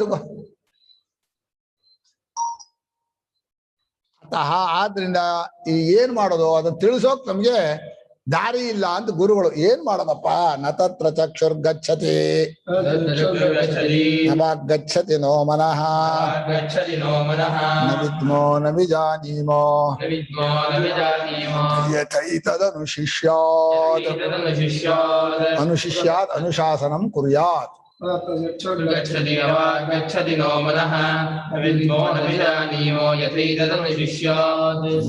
ತತ್ರ ಚಕ್ಷುಃ ಗಚ್ಚತಿ ನ ವಾಕ್ ಗಚ್ಚತಿ ನ ಮನಃ ನ ವಿದ್ಮಃ ನ ವಿಜಾನೀಮಃ ಯಥಾ ಏತದ್ ಅನುಶಿಷ್ಯಾತ್. ಅಲ್ಲಿ ಕಣ್ಣು ಹೋಗೋದಿಲ್ಲ ಅಂದ್ರೆ ರೂಪಾದಿಗಳಿಲ್ಲ, ಅಲ್ಲಿ ವಾಕ್ ಹೋಗೋದಿಲ್ಲ, ಅದಕ್ಕೆ ನಾಮ ಇಲ್ಲ, ಹೆಸರಿಲ್ಲ, ರೂಪ ಇಲ್ಲ. ಆ ಕಣ್ಣು ನೋಡೋಕ, ಕಣ್ಣು ಹೊರಗಡೆ ನೋಡುತ್ತೆ, ಕಣ್ಣನ್ನು ಅದು ನೋಡೋನು, ಅಲ್ಲಿ ಕಣ್ಣು ಹೋಗೋದಿಲ್ಲ. ಆದ್ರಿಂದ ಕಣ್ಣಿನ ಕೆಲಸ ಇಲ್ಲ ಅಲ್ಲಿ. ಮಾತಿಗೂ ಹೊರಗಿನ ವಿಷಯ ನಾಮ ರೂಪ ಇದ್ದದಕ್ಕೆ ನಾಮ, ಅದನ್ನ ಅದು ಆಗಲ್ಲ. ಇನ್ನು ಎರಡಕ್ಕೂ ಸಾಧನವಾದಂತಹ ಮನಸ್ಸು ಹೋಗಲ್ಲ. ಆಯ್ತು, ಯಾವ ಇಂದ್ರಿಯಲ್ಲಿ ನೋಡೋಕ್ಕಾಗಲ್ಲ. ಇದೇ ಅಂತ ತಿಳಿಸೋದಾಗಪ್ಪ ಇವರಿಗೆ. ತಿಳ್ಕೊಂಡು ಹೊರತು ಅಮೃತತ್ವ ಸಿಗೋಲ್ಲ. ತಿಳಿಸೋಕೆ ನಮ್ಗೆ ದಾರಿ ಇಲ್ಲ. ಈ ಲೋಕದ ಇಂದ್ರಿಯಾದಿಗಳಿಂದ ತೋರ್ಸೋಕ್ ಬರೋಲ್ಲ. ಆದ್ರಿಂದ ನವಿದ್ಮೋ ನವಿಜಾನಿಮಃ ಹೇಳ್ಕೊಡೋದು ನಮ್ಗೆ ಯಾವ ರೀತಿ ಹೇಳ್ಕೊಡೋದು ಅಂತ ಒಂದು ರೀತಿ ಗುರುಗಳ ಮನಸ್ಸಿಗೆ ಅನುಭವದಲ್ಲಿದ್ರು ಇವನಿಗೆ ತಿಳಿಸೋದಾಗಪ್ಪ ಅಂತ ಯೋಚನೆ ಹತ್ಕೊಂಡ್ಬಿಡ್ತು. ಯಾವ ಯೋಚನೆ ಹತ್ತತ್ತೆ ಅಂದ್ರೆ, ಶಿಷ್ಯನಿಗೆ ಗುರುಗಳಲ್ಲಿ ಅನನ್ಯ ಪ್ರೇಮ ಇದ್ರೆ ಮಾತ್ರ. ಇಲ್ಲೇ ಹೋದ್ರೆ ಯಾವ ತಿಳ್ಕೊಂಡ್ರಷ್ಟು ಬಿಟ್ರಷ್ಟು ಅಂತ ಬಿಟ್ಟು ಹಾಕ್ಬಿಡ್ತಾರೆ. ಈ ಶಿಷ್ಯ ಇಷ್ಟೆಲ್ಲ ನನ್ನನ್ನು ಇಷ್ಟಪಟ್ಟಿಯಾನೆ, ಆತ್ಮನನ್ನು ತಿಳಿಸ್ಬೇಕು, ಹೇಗಪ್ಪ ತಿಳಿಸೋದು? ಯಥಾ ಏತದ್ ಅನುಶಿಷ್ಯ ಅಂತ ಒಂದು ಗುರುಗಳ ಮನಸ್ಸಿನಲ್ಲಿ ಆ ತಿಳಿಸಬೇಕೆಂಬ ಒಂದು ಅಪೇಕ್ಷೆ ಅಥವಾ ಆಗ್ರಹ ಅಥವಾ ಒಂದು ಕಾರುಣ್ಯ ಅದು ಎಷ್ಟು ಬಲವಾಗಿ ಬರುತ್ತೆ ಅಂದ್ರೆ, ಹೇಗಾರು ತಿಳಿಸ್ಲೇಬೇಕಲ್ಲ ತಿಳಿಸಿದವರು ಆಗಲ್ವಲ್ಲ ಅಂತ ಅದಕ್ಕೋಸ್ಕರ ಸಂಪ್ರದಾಯದವರು ಒಂದು ಮೆಥಡ್ ಹಾಕೊಂಡ್ಬಿಟ್ರು. ಹೀಗೆ ಹೇಳಿದ್ರೆ ಅರ್ಥವಾಗತ್ತೆ ಅಂತ ಆ ಮೆಥಡ್ ಇಂದ ಹೇಳ್ಬೇಕಾಯ್ತು. ಆ ಮೆಥಡ್ ಅನ್ನ ಹೇಳೋಕೋಸ್ಕರ ಪೀಠಿಕೆ ಇದು. ಬರೀ ಕಣ್ಣಿಗೆ ಕಾಣಲ್ಲ, ಮನಸ್ಸಿಗೆ ಅಷ್ಟೇ ಹೇಳೋಕ್ ನಿಮ್ಗೆ ಬಂದಿಲ್ಲ, ಅದು ಕಾಣಲ್ಲ ಅಂದ್ರೆ ಸುಮ್ಮನೆ ಇರ್ಬೇಕಾಯ್ತಾ. ಆಮೇಲೆ ಯೋಚನೆ ಆತಕ್ಕೇನ ಇಲ್ಲ. ನ ತತ್ರ ತಸ್ಮಿನ್ ಬ್ರಹ್ಮಣಿ ಚಕ್ಷು ಗಚ್ಚತಿ. ಆ ಬ್ರಹ್ಮದ ವಿಷಯದಲ್ಲಿ ಕಣ್ಣು ಅನ್ನೋದು ಓಡೋದಿಲ್ಲ, ಅಂದ್ರೆ ಕಣ್ಣು ಅಲ್ಲಿ ಹೋಗಿ ಮುಟ್ಟೋದಿಲ್ಲ. ಸ್ವಾತ್ಮನಿ ಗಮನ ಅಸಂಭವ. ಕಣ್ಣಿಗೂ ಕಣ್ಣಾದ್ರಿಂದ ಅಲ್ಲಿ ಕಣ್ಣು ಹೋಗೋದಕ್ಕೆ ಸ್ವರೂಪದ ಬಗ್ಗೆ ಕಣ್ಣಿನ ಕೆಲಸ ಇಲ್ಲ, ಅಪೇಕ್ಷೆನೂ ಬರೋಲ್ಲ. ತಥಾ ನವಾಕ್ ಗಚ್ಚತಿ. ಹಾಗೆ ಮಾತು ಅನ್ನೋದು ಹೋಗೋದಿಲ್ಲ, ಅಂದ್ರೆ ಮಾತಿನಿಂದ ಅದನ್ನ ಶಬ್ದದಿಂದ ಹೇಳೋಕ್ಕಾಗಲ್ಲ. ಇಲ್ಲಿ ಬಹಳ ವಿಸ್ತಾರವಾಗಿ ಬರೆದ್ರು ಭಾಷ್ಯಕಾರರು. ವಾಚಾಹಿ ಶಬ್ದ ಉಚ್ಚಾರ್ಯಮಾಣ ಅಭಿಧೇಯಂ ಪ್ರಕಾಶಯತಿ ಯದಾ ತದಾ ಅಭಿಧೇಯಂ ಪ್ರತಿ ವಾಕ್ ಗಚ್ಚತಿ ಇತ್ಯುಚ್ಯತೆ. ಅಲ್ಲ, ವಾಕ್ ಅನ್ನೋದು ಕರ್ಮೇಂದ್ರಿಯ, ನೀವು ಚಕ್ಷುರೇಂದ್ರಿಯ ಆದ್ರೆ ಜ್ಞಾನ, ವಾಕನ್ನು ಯಾಕೆ ಇಲ್ಲಿ ಹೇಳಿದ್ರು ಅಂತ ಒಂದು ಜಿಜ್ಞಾಸೆ ಬರುತ್ತೆ. ಅದಕ್ಕೋಸ್ಕರ ವಾಕ್ ತಗೋದು. ಜ್ಞಾನೇಂದ್ರಿಯಕ್ಕೆ ಆಗೋಲ್ಲ ಅಂತಾದ್ರೂ ಮಾತಿ ಕೆಲವು ಸಲ ಆಗತ್ತೆ. ಎಂಥ ಜಾಗದಲ್ಲಿ ಆಗತ್ತೆ ಅನ್ನೋದು ಬಹಳ ಸೂಕ್ಷ್ಮ, ಅದು ಶಾಸ್ತ್ರ ಪ್ರಾಮಾಣ್ಯ ವಿಚಾರದ ಹಾಗಾಗತ್ತೆ. ಆದ್ರೆ ಇಲ್ಲಿ ಮಾತು ಅನ್ನೋದು ಶಬ್ದವನ್ನು ಹೇಳೋಕ್ಕೋಸ್ಕರ ಇರೋ ಸಾಧನ. ವಾಚಾಹಿ ಶಬ್ದ ಉಚ್ಚಾರ್ಯಮಾಣ ಅಭಿಧೇಯಂ ಪ್ರಕಾಶಿತಿ. ತಾನು ಏನು ಲೋಕದಲ್ಲಿ ಸಂಬಂಧ ಇರುವಂತಹ ಶಬ್ದವನ್ನ ಆ ಶಬ್ದ ತೋರಿಸುತ್ತೆ, ಅದನ್ನ ಅಭಿಧೇಯಂ ಪ್ರತಿ ವಾಕ್ ಗಚ್ಚತಿ. ಆ ವಸ್ತುವಿನ ಬಗ್ಗೆ ಮಾತು ಹೋಯ್ತು. ಶಬ್ದ ಕೇಳಿದ ಕೂಡಲೇ ಮನಸ್ಸಿನಲ್ಲಿ ಆ ವಸ್ತುವಿನ ರೂಪ ಬರೋ ಹಾಗೆ ಮಾಡುತ್ತಲ್ಲ ಶಬ್ದ, ಆದ್ನ ಶಬ್ದವು ಆ ವಸ್ತುವನ್ನು ಮುಟ್ಟಿದೆ ಅಂತ ಹೇಳ್ತೇವೆ. ಆತ್ಮವಸ್ತು ವಿಷಯ ಬಿಟ್ರೆ ಇನ್ ಯಾವುದಕ್ಕೂ ಈ ತರ ಹೋಗಲ್ಲ. ನ್ಯಾಯ ಹೋಗಲ್ಲ, ವಾಕು ಹೋಗುತ್ತೆ. ವಾಕು ಹೋಗಲ್ಲ, ಅದೇ ಅದನ್ನ ತಿಳಿಸ್ಕೊಳ್ಳೋ ಸಾಧನ ಅದು ಹೇಳುತ್ತೆ ಅಂತ ಹೇಳ್ತೀವಿ ನಾವು. ಯಾವುದು ಹೋಗಲ್ಲ, ಇದೊಂದೇ ವಿಷಯ, ಇನ್ ಯಾವ ವಿಷಯಕ್ಕೂ ಈ ತರ ಇಲ್ಲ ಅನ್ಸುತ್ತೆ. ಇಲ್ಲ, ಬಾಕಿದೆಲ್ಲ ತಪ್ಪ ತಿಳಿಸುತ್ತೆ. ವಾಕ್ ಒಂದೇ ತಿಳ್ಸಕ್ ಪ್ರಯತ್ನ ಪಡಬಹುದು. ಹೌದು, ಅದು ಕರ್ಮೇಂದ್ರಿಯ. ಕರ್ಮೇಂದ್ರಿಯ ಜ್ಞಾನೇಂದ್ರಿಯ ಕೆಲಸ ಮಾಡಬೇಕು. ಅದು ಹೇಗೆ ಮಾಡಬೇಕು ಅನ್ನೋದು ಬಹಳ ಟ್ರಿಕ್ ಅದು. ಅದಕ್ಕೆ ಗುರುಗಳ ಯೋಚನೆ ಹತ್ತಿದ್ದು ಸರಿಯಾಗಿದೆ. ಜ್ಞಾನೇಂದ್ರಿಯಕ್ಕೆ ಯಾವುದಕ್ಕೂ ಆಗಲ್ಲ, ಇರೋದು ಕರ್ಮೇಂದ್ರಿಯ. ಕರ್ಮೇಂದ್ರಿಯದಲ್ಲಿ ಶಬ್ದವು ಬೇರೆ ಇಂದ್ರಿಯ ನೋಡಿದ್ದನ್ನು ಮಾತ್ರ ಹೇಳೋಕ್ ಕೊಟ್ಟಿರೋದಷ್ಟೇ, ಅನುವಾದವೇ ಹೊರತು ಲೋಕದಲ್ಲಿ ಶಬ್ದಕ್ಕೆ ಸ್ವತಂತ್ರ ಪ್ರಮಾಣ ಇಲ್ಲ. ಬರೀ ನಂಬಿಕೆ ಹೇಳ್ಬೇಕಷ್ಟೇ. ಒಂದು ಕಲ್ಪನೆ ಹುಟ್ಟಿಸ್ಬೋದು, ಶಬ್ದ ಹೇಳಿದಷ್ಟು ಕಲ್ಪನೆಗಳು ಹೆಚ್ಚಾಗತ್ತೆ. ಈ ಕಲ್ಪನೆ ಕಳೆಯೋಕೆ ಶಬ್ದ ಸಾಧನ ಮಾಡ್ಕೋಬೇಕು. ಎಷ್ಟು ಕಲ್ಪನೆಗಳು ಹೆಚ್ಚಾಗತ್ತೆ ಅಂದ್ರೆ ಒಂದೊಂದು ಶಬ್ದವು 10 ಕಲ್ಪನೆ ಕೊಡುತ್ತೆ. ಗ್ರಹಚಾರ, ತಪ್ಪರ್ಥ ಬೇರೆ ಬರುತ್ತೆ. ನಾನೇ ಬರ್ತೀನಿ ಅಂತ ಒಬ್ಬ ಅಂದಾನ್ ಇಟ್ಕೋಣ, ಯಾಕೋ ನಾನೇ ಬರ್ತೀನಿ ಅಂದ್ರು, ಅದೇನೋ ಅನುಮಾನ ಇದೆ ಕಣ್ರಿ ಅವರಿಗೆ, ನಂಬಿಕೆ ಇಲ್ಲ ಕಣ್ರಿ, ಅದು ಒಂದು ಅರ್ಥ ಬರುತ್ತೆ. ನಾನೇ ಬರ್ತೀನಿ ಬಹಳ ಜಂಬ ಅವನಿಗೆ, ಆ ಕಲ್ಪನೆ ಬರುತ್ತೆ. ಏನ್ ಯಾವ ಶಬ್ದ ಹೇಳಿದ್ರು ನೀವು ನಮ್ಮನೆ ಬಂದೇ ಬರ್ಬೇಕು, ಓಹೋ ಆರ್ಡರ್ ಮಾಡ್ತಾ ಇದ್ದಾರೆ ಇವರು ಬಂದೇ ಬರ್ಬೇಕು ಅಂತ ಇಲ್ಲ. ನೀವು ಬಂದ್ರು ಸರಿ ಬಿಟ್ರು ಸರಿ. ಇವ್ರಿಗೆ ಪ್ರೀತಿ ಇಲ್ಲ ಕಣ್ರೆ, ಯಾಕೆ ಕರಿತೀರಿ, ಕರೀರಿ ನೋಡ್ರಿ. ನಾನು ತಪ್ಪರ್ಥ ಹುಡ್ಕಕ್ಕೆ ಹೊರಟ್ರೆ ಕರಿಯೋಕೆ ಆಗಲ್ಲ. ಅಲ್ಲೇ ಇವ್ನು ಹೇಳಿದಾಗ ತಪ್ಪು ಹುಡ್ಕೋಕೆ ಬಂದವರು ಹೇಗಿದ್ರು ತಪ್ಪು ಹುಡುಕ್ತಾರ. ಹಾಗೆ ಶಬ್ದ ಅನ್ನೋದು ಯಾವ ರೀತಿ ಹೇಳಿದ್ರು ಕಲ್ಪನೆಗಳು, ತಪ್ಪು ಕಲ್ಪನೆಗಳು ಬಂದೇ ಬರುತ್ತೆ. ಆ ಶಬ್ದವನ್ನು ಹಿಡ್ಕೊಂಡು ತಪ್ಪು ಕಲ್ಪನೆ ತೆಗೆಯೋದಕ್ಕೆ ಟ್ರಿಕ್ ಮಾಡ್ಕೊಂಡ್ರಲ್ಲ, ಆ ಉಪಾಯ ವೇದಾಂತದಲ್ಲಿ ಹೇಳುವ ನಮ್ಮ ಗುರುಗಳ ಸಂಪ್ರದಾಯ ಒಂದೇ ಒಂದು, ಇನ್ನೆಲ್ಲೂ ಸಿಗಲ್ಲ. ಇದೆಲ್ಲ ತಪ್ಪರ್ಥಕ್ಕೆ ಹೋಗೋದು. ತಸ್ಯ ಶಬ್ದಸ್ಯ ತನ್ನಿವರ್ತಕಸ್ಯ ಚ ಕರಣಸ್ಯ ಆತ್ಮ ಬ್ರಹ್ಮ. ಆ ಶಬ್ದಕ್ಕೂ ಆ ಶಬ್ದವನ್ನು ಉಂಟು ಮಾಡುವ ವಾಗೀಂದ್ರಿಯ ಕರಣಕ್ಕೂ ಸ್ವರೂಪವೇ ಆ ಬ್ರಹ್ಮ, ಆತ್ಮವೇ ಬ್ರಹ್ಮ. ಆದ್ರಿಂದ ಬ್ರಹ್ಮವನ್ನು ಆಗಲ್ಲ. ಅಥೋ ನ ವಾಗ್ಗಚ್ಚತಿ. ಅಲ್ಲಿ ಮಾತು ಹೋಗೋದಿಲ್ಲ ಅನ್ನಕ್ಕೆ, ಆ ಮಾತು ಹೋಗೋದಕ್ಕೆ ಒಂದು ರೂಲ್ಸ್ ಮಾಡಿದ್ದಾರೆ. ಜಾತಿ, ಕ್ರಿಯಾ, ಗುಣ, ಸಂಬಂಧ, 5 ತರ ಶಬ್ದ ಇದೆ ಪ್ರಪಂಚದಲ್ಲಿ, ಮುಗಿದೋಯ್ತು. ಇನ್ ಬೇರೆ ಶಬ್ದ ಇಲ್ಲ. ಅದ್ ಯಾವ ಜಾತಿಗೂ ಸರಿ ಇಲ್ಲ. ಅದು ಹೇಳೋದು ಹಾಗೆ ಬರೀ ನಿದ್ದೆಯಲ್ಲಿ ನಾವಿದ್ದಾಗೆ ಆಸ್ ಇಟ್ ಈಸ್ ಹೇಳೋಕೆ ಒಂದು ಶಬ್ದ ಕಂಡು ಹಿಡ್ಕೊಂಡ್ರೆ ಅವತ್ತು ನೀವು ಬ್ರಹ್ಮಕ್ಕೂ ಶಬ್ದ ಹೇಳ್ಬೋದು. ನಿದ್ದೆಯಲ್ಲಿ ನಾವೇ ಇರ್ತೀವಲ್ಲ, ನಾವೇ ಇರ್ತೀವಲ್ಲ, ಹೇಗಿರ್ತೀವಿ ಅಂತ ಹೇಳ್ಬೇಕು. ನಿದ್ದೆಯಲ್ಲಿದ್ದ ನಾನು ಹೇಗಿದ್ದೆ, ನಾನು ಅಂತ ಇದ್ನೋ ನಾನು ಇರಲೇ ಇಲ್ವೋ, ಅಲ್ಲಿಂದ ಶುರು ಜಿಜ್ಞಾಸೆ. ಶಬ್ದನೇ ಸಿಗಲ್ಲ. ಹೋಗ್ಲಿ, ಅನುಭವ ಇಲ್ವೋ ಏನ್ರೆ, ನಿದ್ರಾನುಭವ ಇಲ್ವೇ ಅಂದ್ರೆ ಇದೆ. ಇದ್ದ ಮೇಲೆ ಅನುಭವಕ್ಕೆ ತಕ್ಕ ಒಂದು ಶಬ್ದ ಹೇಳಕ್ ಬರಲ್ವ ನಿಮ್ಗೆ ಅಂದ್ರೆ ಆಗಲ್ಲ, ಏನು ಮಾಡಕ್ಕಾಗಲ್ಲ. ಶಬ್ದ ಅಲ್ಲ ಅದಕ್ಕೆ ಶಬ್ದ ಇಲ್ಲ ಅಂತ ಹೇಳ್ರೆ. ಅನುಭವದಲ್ಲಿ ಶಬ್ದಗಳಿಲ್ಲ, ಹಾಗಾಗಿ ಗೊತ್ತಾಗಲ್ಲ. ಆ ಅನುಭವ ಶಬ್ದ ಬೇಡಪ್ಪ, ಅನುಭವ ಎಲ್ಲೆಲ್ಲಿದೆಯೋ ಅಲ್ಲೆಲ್ಲ ಒಂದು ಶಬ್ದ ಎಲ್ಲಿ ಶಬ್ದದಿಂದ ಹೇಳ್ತೀವೋ ಆ ಜಾಗದಲ್ಲಿ ಶಬ್ದ ಮುಟ್ಟುತ್ತೆ, ಹಾಗಾಗಿ ಶಬ್ದದಿಂದ ಹೇಳ್ತೀವಿ. ಶಬ್ದವು ಮುಟ್ಟಲ್ಲ, ಹಾಗಾಗಿ ಹೇಳ್ಬಾರ್ದು. ಸರಿ ಆಯ್ತಪ್ಪ. ಯಥಾ ಅಗ್ನಿರ್ದಾಹಕ ಪ್ರಕಾಶಕಶ್ಚಾಪಿ ಸನ್ ನಹಿ ಆತ್ಮಾನಂ ಪ್ರಕಾಶಯತಿ ದಹತಿ ವಾ ತದ್ವತ್. ಅದು ಎಲ್ಲಕ್ಕೂ ಆತ್ಮ ಅಂತರ ಸ್ವರೂಪವಾದ್ಮೇಲೆ ಬೆಂಕಿ ಅನ್ನೋದು ಎಲ್ಲವನ್ನೂ ಸುಡುತ್ತೆ, ಎಲ್ಲವನ್ನೂ ಬೆಳಕತ್ತೆ. ತನ್ನನ್ನು ತಾನು ಸುಟ್ಕೊಳಕ್ ಬರಲ್ಲ, ತನ್ನನ್ನೇ ತಾನು ಬೆಳಗೋಕ್ ಬರಲ್ಲ. ಆ ಎಲ್ಲಕ್ಕೂ ಸ್ವರೂಪ ಆತ್ಮನಾದಂಥ ಬ್ರಹ್ಮವನ್ನ ಆ ಶಬ್ದಕ್ಕೂ ಆ ಇಂದ್ರಿಯಕ್ಕೂ ಆತ್ಮನಾದ್ಮೇಲೆ ಅದನ್ನ ಹೇಳೋಕ್ ಆಗೋದಿಲ್ಲ. ನೋ ಮನಃ ಮನಶ್ಚ ಅನ್ಯಸ್ಯ ಸಂಕಲ್ಪಯಿತೃ ಅಧ್ಯವಸಾತೃ ಚ ಸತ್ ನಾತ್ಮಾನಂ ಸಂಕಲ್ಪಯತಿ ಅಧ್ಯವಸ್ಯತಿ ಚ ತಸ್ಯಾಪಿ ಬ್ರಹ್ಮ ಆತ್ಮ ಇತಿ. ಮನಸ್ಸಿಗೂ ಆಗಲ್ಲ ಅಂದ್ರು. ಮನಸ್ಸು ತನಗಿಂತ ಹೊರಗಿರೋದನ್ನ ಆಲೋಚನೆಯನ್ನು ಮಾಡಬಹುದು, ನಿಶ್ಚಯನ ಮಾಡಬಹುದು. ಇಲ್ಲಿ ಮನಶಬ್ದ ಬುದ್ಧಿ ಮನಸ್ಸು ಎರಡೂ ಸೇರಿಸಿ ಅಂತ ಹೇಳಿ ಎಲ್ಲ ನಾಲ್ಕು ತಗೋಬಹುದು. ಅದ್ಯಾವುದನ್ನು ನಿಶ್ಚಯ ಮಾಡೋಕ್ಕೂ ಆಗಲ್ಲ, ಯೋಚನೆ ಮಾಡೋಕ್ಕೂ ಆಗಲ್ಲ, ತನ್ನನ್ನೂ ಮಾಡೋಕ್ಕಾಗಲ್ಲ ಮನಸ್ಸಿಗೆ. ಇನ್ನು ಮನಸ್ಸನ್ನು ನೋಡುವಂತ ಆತ್ಮನ್ನು ಖಂಡಿತ ಆಗಲ್ಲ. ತನಗಿಂತ ಹೊರಗಿರೋದನ್ನ ಮಾಡತ್ತೆ. ಮನಸ್ಸಿಗೆ ತನ್ನನ್ನು ತಾನೇ ಯೋಚನೆ ಮಾಡತ್ತೆ ಅಂದ್ರೆ ಆಗಲ್ಲ. ಅದಕ್ಕೆ ಮನಸ್ಸು ಹೇಗಿದೆ, ನಾನೇ ನನ್ನ ಮನಸ್ಸನ್ನು ಯೋಚನೆ ಮಾಡ್ತೀನಿ ಅಂದ್ರೆ ಯೋಚನೆ ತನ್ನನ್ನು ತಾನು ತಿಳ್ಕೊಡ್ತೀನಿ ಅಂದ್ರೂ ಆಗಲ್ಲ. ಆ ಮನಸ್ಸಿಗೂ ಆತ್ಮ ಸಾಕ್ಷಿಯಾಗಿರುವನನ್ನ ಖಂಡಿತವಾಗಿ ಮನಸ್ಸು ಯೋಚನೆ ಮಾಡೋಕ್ಕೂ ಆಗಲ್ಲ, ನಿಶ್ಚಯ ಮಾಡೋಕ್ಕೂ ಆಗಲ್ಲ. ಆ ಮನಸ್ಸಿಗೂ ಬ್ರಹ್ಮ, ಆ ಆತ್ಮ ಬ್ರಹ್ಮವೇ ಆತ್ಮವಾಗಿದೆ, ಬ್ರಹ್ಮವೇ ಚೈತನ್ಯವೇ ಅದನ್ನು ಬೆಳಗ್ತಾ ಇರೋದು. ಆದ್ರಿಂದ ಮನಸ್ಸಿಗೂ ಆಗಲ್ಲ. ಇಂದ್ರಿಯ ಮನೋಭ್ಯಾಂ ಹಿ ವಸ್ತುನೋ ವಿಜ್ಞಾನಂ ತದಗೋಚರತ್ವ ನ ವಿದ್ಮಃ ತದ್ಬ್ರಹ್ಮ ಈದೃಶಮಿತಿ.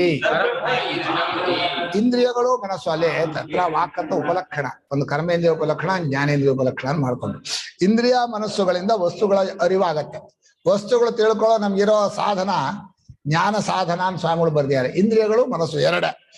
ಆ ಎರಡಕ್ಕೂ ಗೋಚರವಲ್ಲದೆ ಇರೋದ್ರಿಂದ ಇದನ್ನ ಬ್ರಹ್ಮ ಇಂತಹದ್ದು ಅಂತ ಹೇಳೋದು ನಮ್ಮ ಕೈಲಿ ಗೊತ್ತಿಲ್ಲ, ಹೇಳೋಕ್ ಬರ್ತಾ ಇಲ್ಲ, ಆಗೋದಿಲ್ಲ. ಅಥವಾ ನಜಾನಿಮ, ಏನ್ ಹೇಗೆ ಹೇಳ್ಕೊಡೋದು, ತಿಳಿಸೋಕೆ ಬರುತ್ತಾ ಇಲ್ಲ. ಯಥಾ ಏನ ಪ್ರಕಾರೇಣ ಏನತ ಬ್ರಹ್ಮ ಅನುಶಿಷ್ಯಾತ್ ಉಪದಿಶೇತ್ ಶಿಷ್ಯಾಯ ಇತ್ಯಭಿಪ್ರಾಯ. ಯಾವ ರೀತಿಯಾಗಿ ಬ್ರಹ್ಮವನ್ನ ಅನುಶಾಸನ ಮಾಡುವುದು, ಇದನ್ನು ಹೇಳಿಕೊಡುವುದು ಹೇಗೆ, ಇದು ಬರುವುದಿಲ್ಲ, ಇವರಿಗೆ ಹೇಳುವುದಕ್ಕೆ ಆಗುವುದಿಲ್ಲವಲ್ಲ ಅಂತ ನಮ್ಮ ಬೈವರು ಹೇಳೋರು. ಈ ವ್ಯಾಕರಣ ಸೂತ್ರವನ್ನು ಇವರಿಗೆ ಹೇಳುವುದು ಹೇಗೆ, ಅವರಿಗೆ ಅರ್ಥವಾಗುವುದಿಲ್ಲ. ವ್ಯಾಕರಣ ಅರ್ಥ ಆಗೋದು ಕಷ್ಟ. ಅವನು ಅಂತಾನೆ ತಗೊಳ್ತಾನೆ, ಅರ್ಥ ಆಗಿಲ್ಲ ಅಂತ ಗೊತ್ತಿದೆ. ಹೇಗೆ ಅರ್ಥ ಮಾಡ್ಕೊಡೋದು ಗುರುಗಳಿಗೆ? ವ್ಯಾಕರಣವೇ ಇಷ್ಟು ಕಷ್ಟ ಆದ್ಮೇಲೆ ಪರಕ್ಕಜೆ ಸುಬ್ರಹ್ಮಣ್ಯ ಭಟ್ರು ನಮ್ಮ ಅನಂತನಾರಾಯಣರಿಗೆ ಪಾಠ ಹೇಳೋರು. ಸೂತ್ರ ಹೇಳಿ ಆಯ್ತು, ಪಾಠ ಹೇಳಾಯ್ತು, ಒಂದು ಗೊತ್ತಾಗಿಲ್ಲ ಅವರಿಗೆ. ಗೊತ್ತಾಯ್ತು ಅದು ಅಂದ್ರೆ ಹ್ಞೂ ಅಂತಾನೆ, ಹೇಳು ಅಂದ್ರೆ ಬರಲ್ಲ. ಇವರಿಗೆ ಗೊತ್ತಿಲ್ಲದಿದ್ದದ್ದು ಗೊತ್ತಿಲ್ಲ ಅಂತ ಹೇಳುವುದಕ್ಕೆ ಬರುವುದಿಲ್ಲವಲ್ಲ, ಇವನಿಗೆ ಹೇಳಿಕೊಡುವುದು ಹೇಗೆ? ಗೊತ್ತಾಗಿಲ್ಲ ಅನ್ನೋದನ್ನ ಗೊತ್ತಾಗಿಲ್ಲ ಅಂತ ಹೇಳೋಕೆ ಬರೋಲ್ಲ ಅವರಿಗೆ. ಅವ್ರಿಗೆ ಭಯ ಇರೋದು. ಪಾಪ ಗುರುಗಳು ಮತ್ತೆ ಆಯಾಸ ಪಟ್ಕೋತಾರೆ, ಗೊತ್ತಾಯ್ತು ಅಂದ್ರೆ ಬಿಡ್ತಾರೆ. ಒಂದು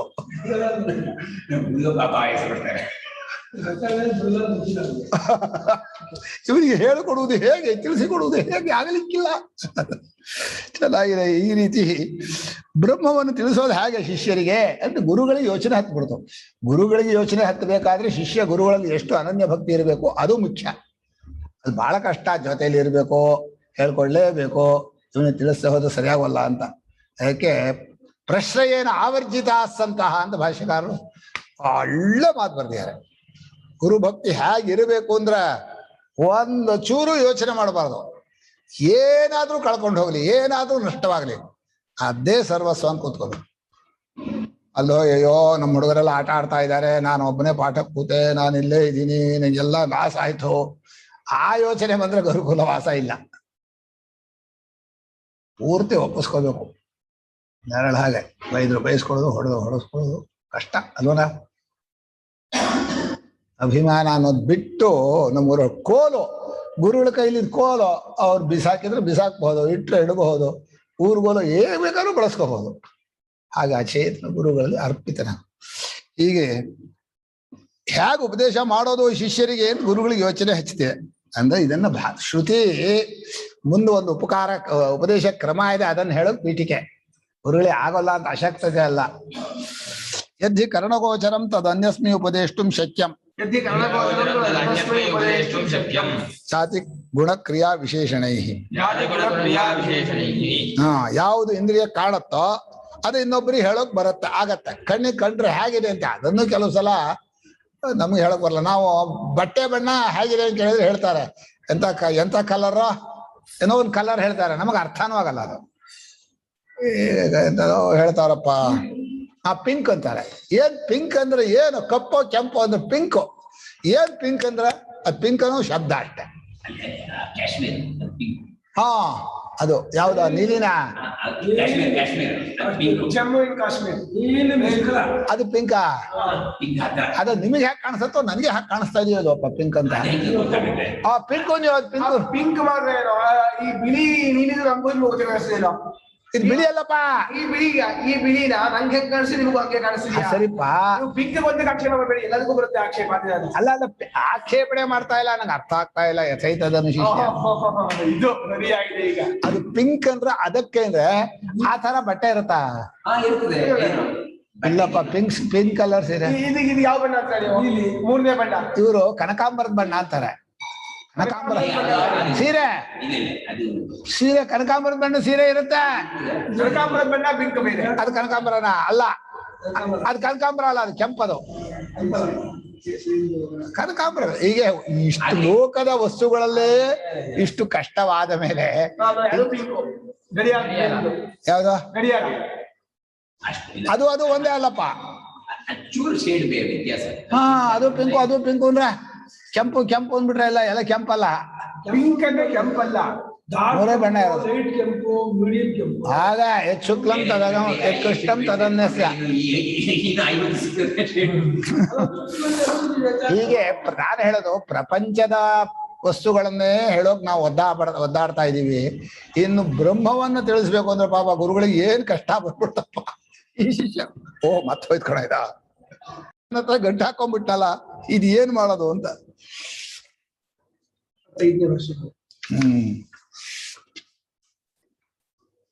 ತತ್ರ ಚಕ್ರ ಗಚ್ಚದೆ ನೋವನ ಹಾಡ ಉಸ್ಕೋ ತಾನಾಟ ಮುಚ್ಚನ್ ಕಡ ಕೈಳ ಪ್ರಯತ್ನ. ಜಾತಿ ಕ್ರಿಯಾ ಗುಣ ಮೊದಲಾದ ವಿಶೇಷಗಳಿದ್ರೆ ಹೇಳ್ಬಹುದು ಅಂತ. ಅಲ್ಲಿ ವರ್ಣನೆ ಮಾಡೋಕ್ ಶಬ್ದ ಇರೋದು ಅಷ್ಟೇ. ಶಬ್ದದ ಶಕ್ತಿ ಇಂಥದ್ದು. ಮರ ಅಂತ ಹೇಳಿದ್ರೆ ಒಂದು ಜಾತಿ ಆಯ್ತು. ಆ ಮರದ ವಿಶೇಷ ಅರಳಿ ಮರ ಅಂದ್ರೆ ವಿಶೇಷ ಆಯ್ತು. ಅರಳಿ ಮರದಲ್ಲಿ ಗಟ್ಟಿ ಗಡ್ಡಿ ಅಂದ್ರೆ ಇನ್ನೊಂದು ಸ್ವಲ್ಪ ಅರ್ಥ ಮಾಡೋಕೆ ಅದರಲ್ಲೇ ಒಂದು ಚೂರು ಶಬ್ದ ಹೇಳಿದ್ರೆ ಅರ್ಥ ಆಗತ್ತೆ. ಅದ್ ಯಾವ್ದು ಇಲ್ಲ ಅಂದ್ರೆ ಅದ್ವಿತೀಯವಾದ ಜಾತಿ ಇಲ್ಲ, ಯಾವ ಗುಣಗಳು ಯಾವುದ್ರಲ್ಲಿ ಇಲ್ಲ, ಇನ್ನು ಕ್ರಿಯೆಯೂ ಇಲ್ಲ. ಅದರಲ್ಲಿ ವಿಕಾರವೇ ಇಲ್ಲ, ಏನು ಕ್ರಿಯೆ ಇಲ್ಲ. ಹೇಳೋದು ಹಾಗ ಸಂಬಂಧ ಇನ್ನೊಂದು ಇಲ್ವಲ್ಲ, ಸಂಬಂಧವೇ ಇಲ್ಲ. ಹೀಗಾಗಿ ಜಾತಿ ಕ್ರಿಯಾ ಗುಣ ಸಂಬಂಧ ಯಾವ್ದು ಇಲ್ದಿರೋದ್ರಿಂದ ಬ್ರಹ್ಮವನ್ನು ಹೇಳೋಕ್ ಅದ್ರಲ್ಲಿ ಶಬ್ದ ಇಲ್ಲ, ನಮ್ಗೆ ಹೇಳ್ಕೊಡದೆ ಆಗಲ್ಲ.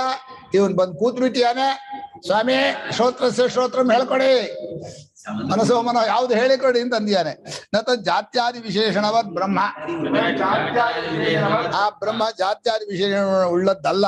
ತಸ್ಮಾತ್ ವಿಷಮಂ ಶಿಷ್ಯಾನ್ ಉಪದೇಶೇನ ಪ್ರತ್ಯಾಯಯಿತು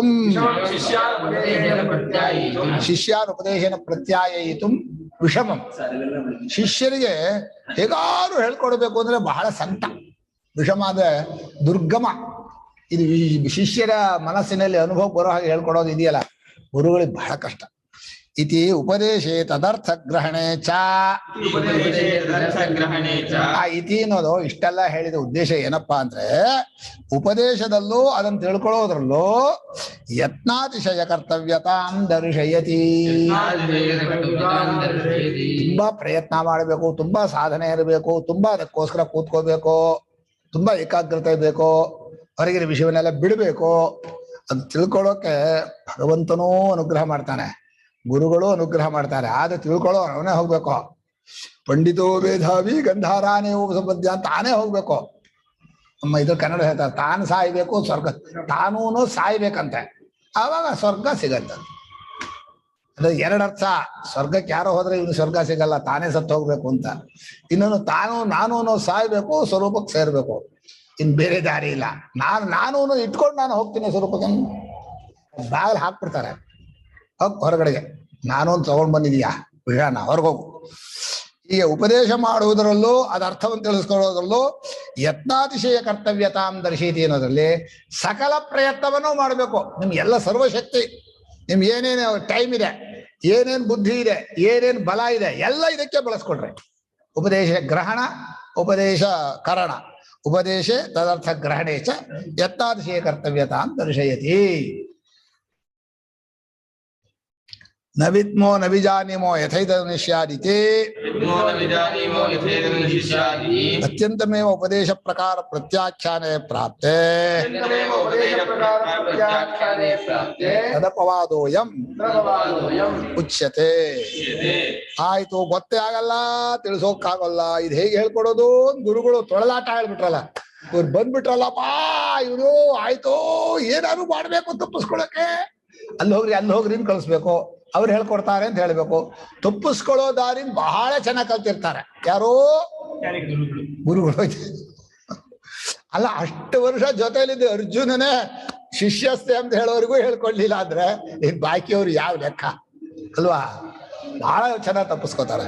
ಹೀಗೆ ಬಹಳ ಗೊತ್ತಾಗಲ್ಲ ಅಂತ ಹೇಳಿ ಉಪದೇಶ ಪ್ರಕಾರವನ್ನೇ ಪೂರ್ತಿ ತಳ್ಳಿ ಹಾಕ್ಬಿಟ್ರೆ, ಓ ಹಾಗಾದ್ರೆ ಇಲ್ವೇ ಇಲ್ವಾ, ಮುಗೀತಾ ಉಪದೇಶ ಮಾಡಕಾಲ ಎದ್ದು ಹೋಗೋಣ ಅಂದ್ರೆ ಇಲ್ಲ ಇದೆ. ತದಪವಾದೋಯ ಮುಚ್ಚದೆ. ಅದಕ್ಕೊಂದು ಎಕ್ಸೆಪ್ಷನ್ ಇದೆ, ಒಂದೇ ಒಂದು ದಾರಿ ಇದೆ ನೋಡು. ಆ ದಾರಿ ಗುರು ಶಿಷ್ಯರ ಅನನ್ಯ ಪ್ರೇಮ, ಅವ್ರು ಹೇಳ್ಕೊಡೋ ಮೆಥಡ್ಡು, ಅದೇ ಶಾಸ್ತ್ರ, ಅದೇ ಅನುಭವ ಯುಕ್ತಿ, ಈ ನಾಲ್ಕನ್ನು ಬಳಸಿ ಆ ಶಿಷ್ಯನಲ್ಲಿ ಅಧ್ಯಾಸ ಓಡಿಸ್ಬಿಟ್ರೆ, ತಪ್ಪು ತಿಳಿಕೆಯನ್ನು ಹೊಡೆದಾಕ್ಬಿಟ್ರೆ ಟಕ್ಕ ನಿಂತು ಬಿಡ್ತಾರೆ. ಬಹಳ ಸುಲಭ. ಗೊತ್ತಾದ್ರೆ ಗೊತ್ತಾದ ಹಾಗೆ, ಗೊತ್ತಾಗದೆ ಅಂದ್ರೆ ಎಷ್ಟೊತ್ತು ಹಾಕೋದು ಕಷ್ಟ. ಅದನ್ನ ಏನಿರ್ಬೇಕು? ಗುರು ಶಿಷ್ಯರ ಅನನ್ಯ ಪ್ರೇಮ ಇರಬೇಕು. ಆದ್ಮೇಲೆ ಪರಮಾತ್ಮಂದು ಹಾಗೆ ಇರಬೇಕು. ಆದ್ಮೇಲೆ ಉಪದೇಶ ಕ್ರಮ ಗೊತ್ತಿರ್ಬೇಕು. ಆದ್ಮೇಲೆ ಅಧ್ಯಾಸಗಳಿಂದ ಹೇಗೆ ಹೊಡೆದು ಹಾಕ್ತಾ ಇದ್ದಾರೆ ಅದನ್ನ ನೋಡ್ಬೇಕು. ಬರೀ ಶಬ್ದ ಕೇಳೋದಲ್ಲ. ಏನ್ ತಪ್ಪು ತಿಳಿಕೆ ಹೊಡೆದು ಹಾಕಿದ್ರು ಇವರು? ಒಂದ್ ತಪ್ಪು ತಿಳಿಕೆ ಅಂಶ, ಏಕೇನ ಅಂಶೇನ ಏಕಂ ಅಂಶಂ ಅಪೋಹತಿ ಅಪರೇಣ ಅಪರಂ. ಸತ್ಯಂ ಏವಂ ಪ್ರತ್ಯಕ್ಷಾದಿಭಿ ಪ್ರಮಾಣೈಃ ನ ಪರಃ ಪ್ರತ್ಯಾಯಿತುಂ ಶಕ್ಯಃ. ಇಲ್ಲಿ ಪರಃ ಅಂದ್ರೆ ಇನ್ನೊಬ್ಬ ಅಂತ ಅರ್ಥ ಅಲ್ಲ. ಪರಃ ಅಂದ್ರೇನೋ ಪರಮಾತ್ಮನನ್ನ ಅಥವಾ ಇನ್ನೊಬ್ಬ ಅಂತ ಅರ್ಥ ಮಾಡಿದಾರ. ಪರಮಾತ್ಮ ಅಂತಾನೆ ಮತ್ತೊಬ್ಬರಿಗೆ ಅಂತ ಮಾಡಿದ್ದಾರೆ ಸ್ವಾಮಿಗಳು. ಪರಹ ಅಂದ್ರೆ ಇನ್ನೂ ತಿಳಿಸೋದೇ ಪರಮಾತ್ಮ ಅಂತ ಮಾಡಬಹುದಾಯ್ತು. ಹೀಗೆ ಪ್ರತ್ಯಕ್ಷಾದಿ ಪ್ರಮಾಣಗಳಿಂದ ಇನ್ನೊಬ್ಬರಿಗೆ ತಿಳಿಸೋಕಾಗಲ್ಲ, ಪರಮಾತ್ಮನನ್ನ ಪ್ರತ್ಯಕ್ಷಾದಿ ಪ್ರಮಾಣಗಳಿಂದ ತಿಳಿಸೋಕ್ ಸಾಧ್ಯ ಇಲ್ಲ. ಆಗಮೇನತು ಶಕ್ಯತೆ ಏವ ಪ್ರತ್ಯಾಯಿತು. ಆಗಮ ಒಂದಿದ್ರೆ ಆಗತ್ತೆ ಅಂದ್ರು. ಈ ಆಗಮ ಒಂದೇ ಒಂದು ತಿಳಿಸೋಕ್ ದಾರಿ ಅಂದ್ರೆ, ಆಗಮ ಅಂದ್ರೆ 3 ಅರ್ಥ ಇದೆ. ನಾನು ಚೆನ್ನಾಗಿ ಹೇಳ್ಬಿಟ್ರು, ನಮ್ಮ ಗುರುಗಳು ಹೇಳಿದ್ರು. ಆಗಮ ಅನ್ನೋ ಶಬ್ದಕ್ಕೆ 3 ಅರ್ಥ. ಆಗಮ ಅಂದ್ರೆ ತಂತ್ರಶಾಸ್ತ್ರ ಅಂತ ಒಂದರ್ಥ. ವೈಷ್ಣವ ಆಗಮ, ಶೈವಾಗಮ, ಅದು ತಂತ್ರಶಾಸ್ತ್ರ. ಇನ್ನೊಂದು ಆಗಮ ಅಂದ್ರೆ ವೇದ ಅಂತ ಅರ್ಥ. ವೇದಗಳು ಗುರು ಶಿಷ್ಯ ಪರಂಪರೆಯಿಂದ ಕಂಡುಕೊಂಡು ಬಂದಿಲ್ಲ. ಆ ಆಗಮ ಅಂದ್ರೆ ವೇದ ಅಂತ ಅರ್ಥ. ಅದು ಎರಡೂ ಅಲ್ಲದೆ ಇರೋ ಇನ್ನೊಂದು ಅರ್ಥ ಉಪದೇಶ ಕ್ರಮ ಅಂತ ಅರ್ಥ. ಆಗಮಯತಿ ಸರ್ವತಃ ಅಧ್ಯಾಸ ಅಪವಾದೇನ ಅನುಭವಾರೂಢಂ ಆಗಮಯತಿ ಬ್ರಹ್ಮ ಅತಃ ಆಗಮ ಉಪದೇಶ ಕ್ರಮ. ಅಧ್ಯಾರೋಪ ಅಪವಾದ ಉಪದೇಶ ಕ್ರಮದಿಂದ ತಿಳಿಸಿದ್ರೆ ಈಗ ನೋಡ್ರಿ ಅರ್ಥವಾಯ್ತು ಅಂತ. ಇದು ಒಂದೇ ಒಂದು 3ನೇ ಅರ್ಥ ಇದೆಯಲ್ಲ, ಒಂದೇ ದಾರಿ. ಆ ಆಗಮದಿಂದ ಇಲ್ಲ ಅದೇ ಅರ್ಥ. ಶಕ್ಯತೆ ಏವ ಪ್ರತ್ಯಾಯ. ಉಪದೇಶ ಕ್ರಮ ಗೊತ್ತಿದ್ರೆ ಅವರಿಗೆ ತಿಳಿಸೋದಕ್ಕೆ ಬರುತ್ತೆ. ಇತಿ ತದುಪದೇಶಾರ್ಥಂ ಆಗಮಃ. ಆ ಉಪದೇಶವನ್ನ ಆಗಮ ಅಂದ್ರೆ ಅಧ್ಯಾರೋಪಾಪವಾದ ಕ್ರಮ ಹೇಗಿದೆ ಅಂತ ಹೇಳಿಸೋಕೋಸ್ಕರವಾಗಿ ಮುಂದಿನ ಮಂತ್ರ ಬಂದಿದೆ. ಮುಂದಿನ ಮಂತ್ರ ಬರೀ ನಿಷೇಧ ಅಲ್ಲ. ಏನರ್ಥ? ಅಧ್ಯಾರೋಪಾಪವಾರಿಂದಲೇ ತಿಳಿಸಬೇಕು ಅನ್ನೋ ಅರ್ಥಕ್ಕೋಸ್ಕರ ಮುಂದಿನ ಮಂತ್ರ ಬಂದಿದೆ. ಅನ್ಯ ದೇವ ತದ್ವಿದಿತಾದ್ ಅಥೋ ಅವಿದಿತಾದಧಿ. ಶ್ರಾವಣ ಏನ್ ಬರ್ದಿಯಾರ ಅಲ್ಲಿ? 2ನೇ ಆಗಮ ಅಂದ್ರೆ ಮಂತ್ರವನ್ನು ಹೇಳ್ತಿದ್ರೆ ವೇದಾಂತ ಅರ್ಥ, ಉಪದೇಶ ಕ್ರಮ ಅಲ್ಲ. ಮೊದಲನೇ ಆಗಮ ಉಪದೇಶ ಕ್ರಮ ಅಂತ ಅರ್ಥ, 2ನೇ ಆಗಮಕ್ಕೆ ವೇದಾಂತ ಅರ್ಥ. ಆಗಮೇನ ಶಕ್ಯ ಇತಿ ಆಗಮವಾಹ ಇದಿಲ್ಲ ಆಗಮ ಅದು ಸರಿ. ಆಗಮವಾಹ ಅಂದ್ರೆ ಉಪನಿಷತ್ತು ಸರಿ. ಆಗಮ ಅಂದ್ರೆ ವೇದಾಂತ ಅರ್ಥ ಇದೆ ಅಂತ ಹೇಳಿದ್ನಲ್ಲ. ವೇದಾಂತ ಅರ್ಥ ಇದೆ, ತಂತ್ರಶಾಸ್ತ್ರ ಅಂತ ಅರ್ಥ ಇದೆ. ನಮ್ದು ಆಗಮರು ಕ್ರಮವಾದ ಪ್ರತಿಷ್ಠೆ ಅಂದ್ರೆ ತಂತ್ರಶಾಸ್ತ್ರ ಪ್ರತಿಷ್ಠೆ ಅಂತ ಅರ್ಥ. ಕ್ರಾಮ್ ಹ್ರೀಂ ಹ್ರೋಂ ಹ್ರೈಂ ಹ್ರೋಂ ಹ್ರ ಕ್ರಹ ಹ್ರೀಂ ಹ್ರೋಂ ಮಾಡ್ತಾರಲ್ಲ, ಅದೆಲ್ಲ ತಂತ್ರಶಾಸ್ತ್ರ. ಹುಂಫಟ್ ಔಷಧ ವಷಟ್ ಅಲ್ಲ, ಅದು ವೇದ. ಅನ್ಯ ದೇವ ತದ್ವಿದಿತಾ ರಥೋ ಅವಿದಿತಾದಧಿ. ಇದು ಉಪದೇಶ ಕ್ರಮವನ್ನು ಹೇಳುವ ಮಂತ್ರ. ಇತಿ ಏನರ್ಥ ಅಂತ ಮುಂದೆ ಬರೀತಾರೆ. ಮುಂದೆ ಮಂತ್ರವೇ ನಾನು ಇಲ್ಲಿ ವ್ಯಾಖ್ಯಾನ ಮಾಡಲ್ಲ. ಅನ್ಯ ದೇವ ತದ್ವಿದಿತಾ ರಥೋ ಅವಿದಿತಾದಧಿ ಇತಿ ಶುಶ್ರುಮ ಪೂರ್ವೇಷಾಂ ಯೇನ ತದ್ವ್ಯಾಚ ಚಕ್ಷಿರೇ.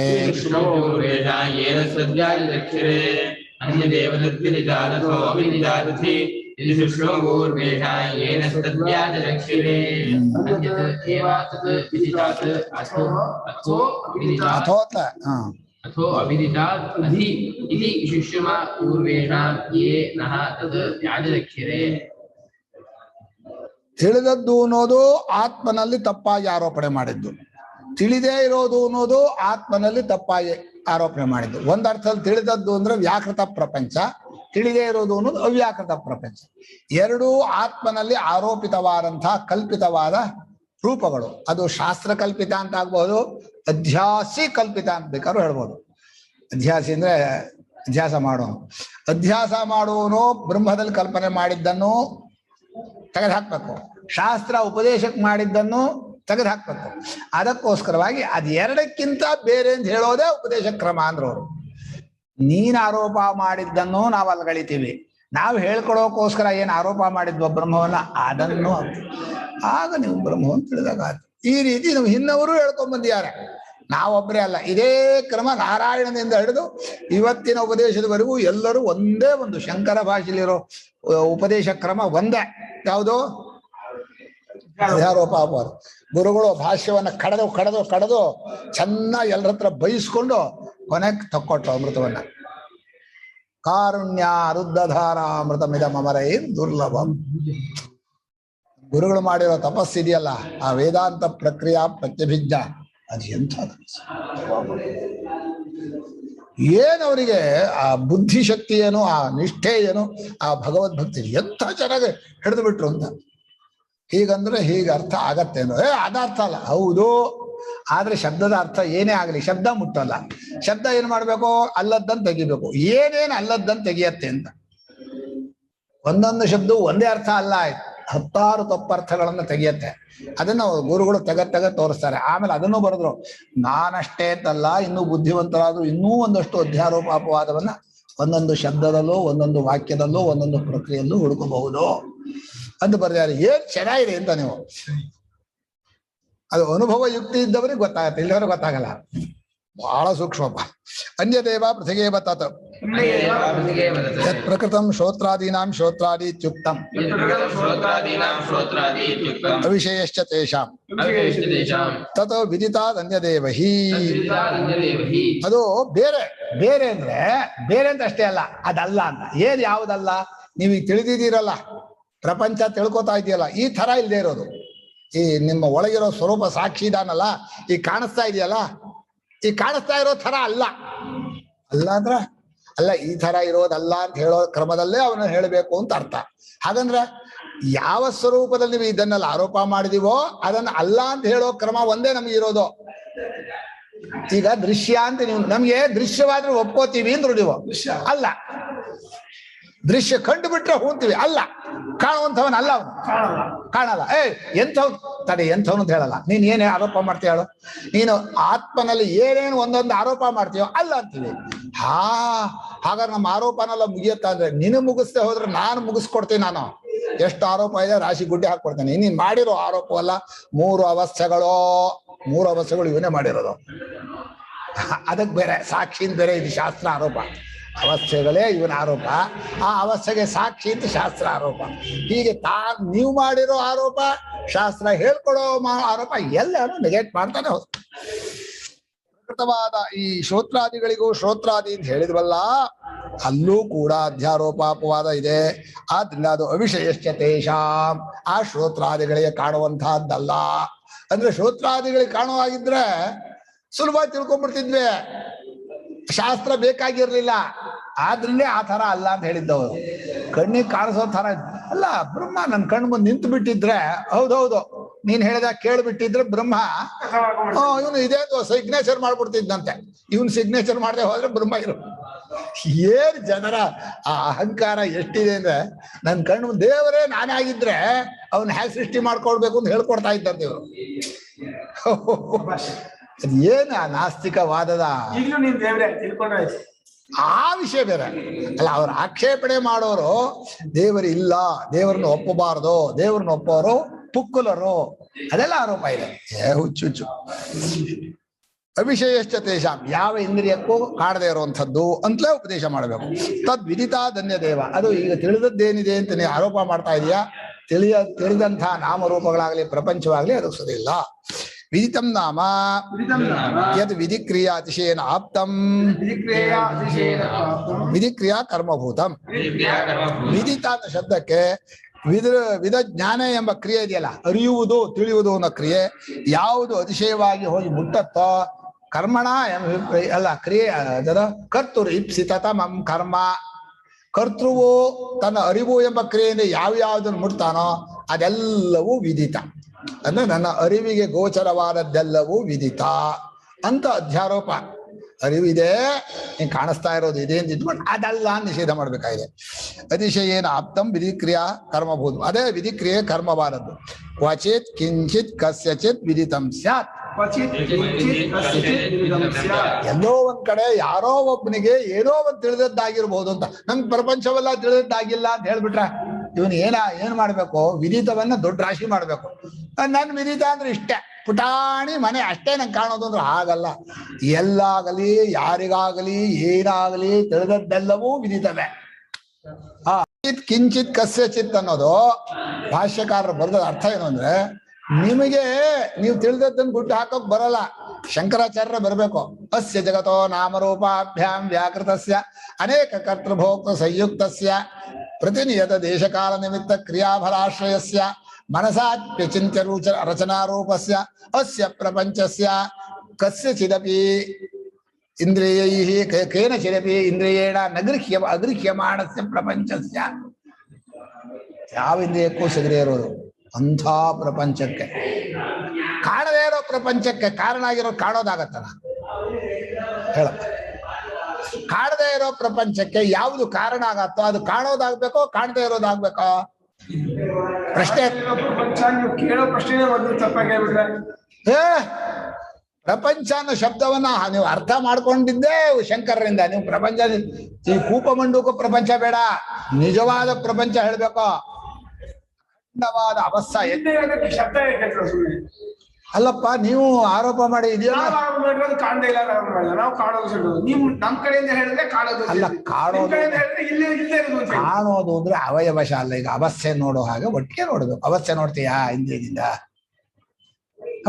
ಅವಸ್ಥೆನೋ ಅವಸ್ಥೆ ಒಳಗಿರೋ ಇಂದ್ರಿಯ ಅವಸ್ಥೆ ಹಾಗೆ ಕಾಲದೇಶ ಒಳಗಿರೋ ಕಾಲದೇಶ ನೋಡೋಕ್ಕಾಗಲ್ಲ. ಪ್ರಪಂಚದೊಳಗಿರೋ ಇದು ಪ್ರಪಂಚನೂ ನೋಡು. ನಿನ್ನ ಯುಕ್ತಿನೇ ನಾನು ಹೇಳ್ತಾ ಇರೋದು. ಪ್ರಪಂಚದೊಳಗಿದೆಯೋ ಇಲ್ವೋ ನೀನು? ಪ್ರಪಂಚ ನೋಡಲ್ಲ. ಅವಸ್ಥೆ ಒಳಗಿದ್ದವನು ಅವಸ್ಥೆ ನೋಡಲ್ಲ ಅಂದ್ರೆ ಪ್ರಪಂಚದೊಳಗಿದ್ದವನು ಪ್ರಪಂಚ ನೋಡಲ್ಲ. ಬಿಡಿ ಬಿಡಿ ನೋಡ್ತಾನೆ, ತಪ್ಪಾಗಿ ಕೂಡಿಸ್ತಾನೆ, ಕಂಡದ್ದಲ್ಲ ಕಾಣದ್ದಲ್ಲ ಕಲ್ಪನೆ ಮಾಡ್ತಾನೆ. ತಾನು ಹುಚ್ಚಾಗಿ ತಾನು ಕೆಟ್ಟ, ಬೇರೆಯವ್ರನ್ನು ಕೆಡಿಸ್ತಾ. ಹೋಗ್ಲಿ ಬಿಡ್ರಿ. ಕ್ವಚಿತ್ ಕಿಂಚಿತ್ ಕಸ್ಯಚಿತ್ ವಿದಿತಂ ಸ್ಯಾತ್. ಇದು ಸರ್ವಮೇವ ವ್ಯಾಕೃತಂ ವಿದಿತಮೇವ. ಎಲ್ಲಾ ವ್ಯಾಕೃತವು ವಿದಿತವೇ. ಅಂದ್ರೆ ಈ ಬಿಡಿ ಬಿಡಿಯಾಗಿ ನಾಮರೂಪ ಇಟ್ಟಿದೆಯಲ್ಲ ಅಷ್ಟು ವಿದಿತವೇ. ತಸ್ಮಾದ್ ಅನ್ಯದೇವ ಇತ್ಯರ್ಥ. ಅದಕ್ಕಿಂತ ಬೇರೆದು ಅಂದ್ರು. ಅಂದ್ರೆ ಆ ತರ ತಿಳಿಯೋ ಪ್ರಯತ್ನ ಬಿಡ್ರಿ. ಕಾಣಿಸೋ ಹಾಗೆ ನೋಡ್ಬೇಕು, ನಂಗೆ ದೃಶ್ಯ ಮಾಡ್ಬೇಕು, ನಾನು ಹೋಗಿ ಕೈಲಾಸಕ್ಕೆ ಹೋಗಿ ಅಥವಾ ಬದರಿಗೆ ಹೋಗಿ ಧ್ಯಾನ ಮಾಡಿ ಕಾಣಿಸ್ತೇನೆ ಅಂತ ಹೇಳಿ ನಾರದರು ಮಾಡಿದ್ರಲ್ಲ ಪಾಪ. ನಾರಾಯಣನ ದರ್ಶನ ಮಾಡ್ಕೊಂಡು ಬಂದೆ ಅಂತ ಹೇಳ್ಬಿಟ್ಟಿಯಾ? ಹುಷಾರ್. ಮಾಯಾ ಕೇಶ ಮಯಾ ಸೃಷ್ಟ ಯನ್ಮಾಂ ಪಶ್ಯಸಿ ನಾರದ ಸರ್ವಭೂತ ಗುಣೈರ್ಯುಕ್ತ ಮೈವಂ ಮಾಂ ಜ್ಞಾತುಮರ್ಹಸಿ ಅಂತ ಪ್ರತ್ಯಕ್ಷನಾದ ಹಾಗೆ ಪಾಪ ಭಕ್ತ ಹೇಳಿದ್ನಲ್ಲ ಅಂತ ಹೇಳಿ ಮುಂದ್ಗಡೆ ನಿಂತ್ಕೊಂಡು ನಾರದ ನನ್ನ ನೋಡ್ತಾ ಇದ್ದೀನಿ ಮಾಡ್ಕೊಂಡಿಯಲ್ಲ, ನಾನು ಹೀಗಿಲ್ಲ, ನಿನಗಾಗಿ ಹೀಗೆ ವೇಷ ಹಾಕೊಂಡ್ ಬಂದೆ ಅಷ್ಟೇ. ಪರಮಾತ್ಮ ಪ್ರಪಂಚ ವೇಷ ಹಾಕಿದ್ ಯಾಕೆ ಅಂದ್ರೆ ಕಾಣಿಸೋಕಲ್ಲ, ಕಾಣಿಸ್ದೇ ಇರೋ ನಾನು ಕಂಡುಬಿಡ್ತು ಪ್ರಪಂಚ ಕಂಡಿಲ್ಲ ನಿಗೆ, ತಪ್ಪು ತಿಳ್ಕೊಬೇಡ, ಬೇಜಾರು ಮಾಡ್ಕೋಬೇಡ. ಚೆನ್ನಾಗಿದೆ. ಪರಮಾತ್ಮನ ಪ್ರೇಮ ಎಷ್ಟಿದೆ ಅಂದ್ರೆ ಎಷ್ಟೇ ತಪ್ಪಾಯ್ತು ಹೇಳಿದ್ರು ತಾನೇ ಬರ್ತಾನೆ ಮುಂದೆ ತಿದ್ದೋಕೆ. ನೀ ನನ್ನನ್ ಬಿಟ್ಟು ಬೇರೆ ಯಾವ್ದು ನೋಡಕ್ ಆಗ್ಬಾರ್ದು ಕಣ. ಅವನೇ ತಪ್ಪು ತಿಳ್ಕೊಂಡು ಆದ್ಮೇಲೆ ಇವನಿಗೆ ಜಾರ್ಕೊಳ್ಳೋ 1000 ಜಾಗ. ತಸ್ಮಾದನ್ಯ ಅವಿದಿತಂ ಅಜ್ಞಾತಂತರಿ ಇತಿ ಪ್ರಾಪ್ತೆ. ಇಷ್ಟೆಲ್ಲ ಹೇಳಿದ ಮೇಲೆ ಗೊತ್ತಾದದ್ದಲ್ಲ ಅಂದ್ರೆ ಗೊತ್ತಾಗದೆ ಇರೋದೊಂದು ಹೇಳ್ಬೇಡಿ, ಸುಮ್ಮನೆ ನಮಗ್ ಕ್ಲೇಶ ಹಾಕ್ಬೇಡಿ. ಗೊತ್ತಾದದ್ದಲ್ಲ ಅನ್ನೋ ಒಂದು ಭಾವ ಆಯ್ತು. ಹಾಗಾದ್ರೆ ಅವಿದಿತಂತರೆ ಅಜ್ಞಾತಂ ಇತಿ ಪ್ರಾಪ್ತ್ಯ ಅಥೋ ಅಪಿ ಅವಿದಿತ ವಿದಿತ ವಿಪರೀತಾತ್ ಅವ್ಯಾಕೃತಾತ್ ಅವಿದ್ಯಾಲಕ್ಷಣಾತ್ ವ್ಯಾಕೃತ ಬೀಜಾತ್ ಅಧಿ ಇತಿ ಉಪರಿ ಅರ್ಥೇ ಲಕ್ಷಣಯ ಅನ್ಯದಿತ್ಯರ್ಥಃ. ಯದ್ಹಿ ಯಸ್ಮಾದಧಿ ಉಪರಿ ಭವತಿ ತತ್ತಸ್ಮಾತ್ ಅನ್ಯದಿತಿ ಪ್ರಸಿದ್ಧ. ಬಹಳ ಚೆನ್ನಾಗಿದೆ. ಅಷ್ಟೇ ಅಲ್ಲ, ಅವಿದಿತ ಅಂದ್ರೆ ವಿದಿತಕ್ಕಿಂತ ವಿಪರೀತವಾದದ್ದು ಈ ನಾಮರೂಪಗಳು ಇದೇನ್ ಮಾಡ್ಕೊಂಡ್ರೆ ಇದಕ್ ಬೀಜವಾಗಿ ಅಡಗಿರುವಂತಹದ್ದು. ಮನುಷ್ಯನಿಗೆ ಸ್ವಲ್ಪ ಕಂಡಿರೋ ಹಾವು ಪೂರ್ಣ ಕತ್ಲೆ ಆದ್ಮೇಲೆ ಇರತ್ತೆ ಅನ್ನೋ ಹಾಗೆ ಈ ವ್ಯಾಕೃತ ನಾಮರೂಪಗಳು ಕಂಡಾಗ ಅದೆಲ್ಲ ಅಡಗಿರತ್ತೆ, ಆವಾಗ್ಲೂ ಇರುತ್ತೆ ಅಂತ. ಎರಡೂ ಕೂಡ ತಪ್ಪುಳಿಕೆ. ಈಗಲೇ ತಪ್ಪುಳಿಕೆಯಿಂದ ಇದಕ್ಕೆ ಅಸ್ತಿತ್ವ ಕೊಟ್ಮೇಲೆ ಇದರ ಊಹೆ ಮಾಡಿದ್ದು ತಪ್ಪುಳಿಕೆನೆ. ಹಾವು ತಪ್ಪುಳಿಕೆಯನ್ನು ಕಂಡ್ಮೇಲೆ ಕತ್ಲೆ ಆದ್ಮೇಲೆ ಇರೋ ಹಾವು ತಪ್ಪುಳಿಕೆನೆ. ಅವಿ ಬೀಜ. ಹೀಗೆ ಅವಿದ್ಯಾ ಲಕ್ಷಣ ವ್ಯಾಕೃತ ಬೀಜ, ವ್ಯಾಕೃತಕ್ಕೆ ಬೀಜವಾದ ಇದಕ್ಕಿಂತ ಬೇರೆಯಾದದ್ದು. ಅದೇ ಹೇಳೋ ಕ್ರಮ. ಅಧಿ ಇತಿ ಉಪರಿ ಅರ್ಥ. ಅಧಿ ಅಂದ್ರೆ ಮೇಲಿದೆ ಅಂದ್ರೆ ಬೇರೆಯಾಗಿದೆ ಅಂತ ಅರ್ಥ. ಮೊದಲನೇದು ಅನ್ಯ ಅಂತ ಹೇಳಿದ್ರು, ಅಧಿ ಅನ್ನೋದು ಅದೇ ಅರ್ಥ. ಲಕ್ಷಣಯ ಅನ್ಯ. ಲಕ್ಷಣಯ ಅಂದ್ರೆ ಮೇಲೆ ಅಂದ್ರೆ ಮೇಲೆ ಅನ್ನೋದ್ರಲ್ಲಿ ಬೇರೆಯಾಗಿದೆ ಅನ್ನೋ ಒಂದು ಅರ್ಥವೂ ಸೇರಿದೆಯಲ್ಲ, ಆ ಅರ್ಥ ಅಂತ. ಮುಖ್ಯಾರ್ಥ ಮೇಲೆ. ಆದ್ರೆ ಮೇಲೆ ಆಗ್ಬೇಕಾದ್ರೆ ಬೇರೆ ಇರ್ಬೇಕಲ್ಲ. ಯದ್ಧಿ ಯಸ್ಮಾದ್ ಅಧಿ ಉಪರಿ ಭವತಿ ತತ್ತಸ್ಮಾದ್ ಅನ್ಯ ಪ್ರಸಿದ್ಧಮೇವ. ಯಾವ್ದಕ್ ಮೇಲೆ ಇರುತ್ತೋ ಅದು ಅದಕ್ಕಿಂತ ಬೇರೆನೆ. ಮೇಲೆಂದ್ರೆ ಏನು, ಕೀಳೆಂದ್ರೆ ಏನು, ಅದು ಅವರಿಗೆ ಋಭುದಾಗರಿಗೆ ಮಾತ್ರ ಗೊತ್ತು. ಬಹಳ ಅದ್ಭುತ ಪಾಠ. ಹೀಗಾಗ್ಬಿಟ್ರೆ ಸಂವತ್ಸರ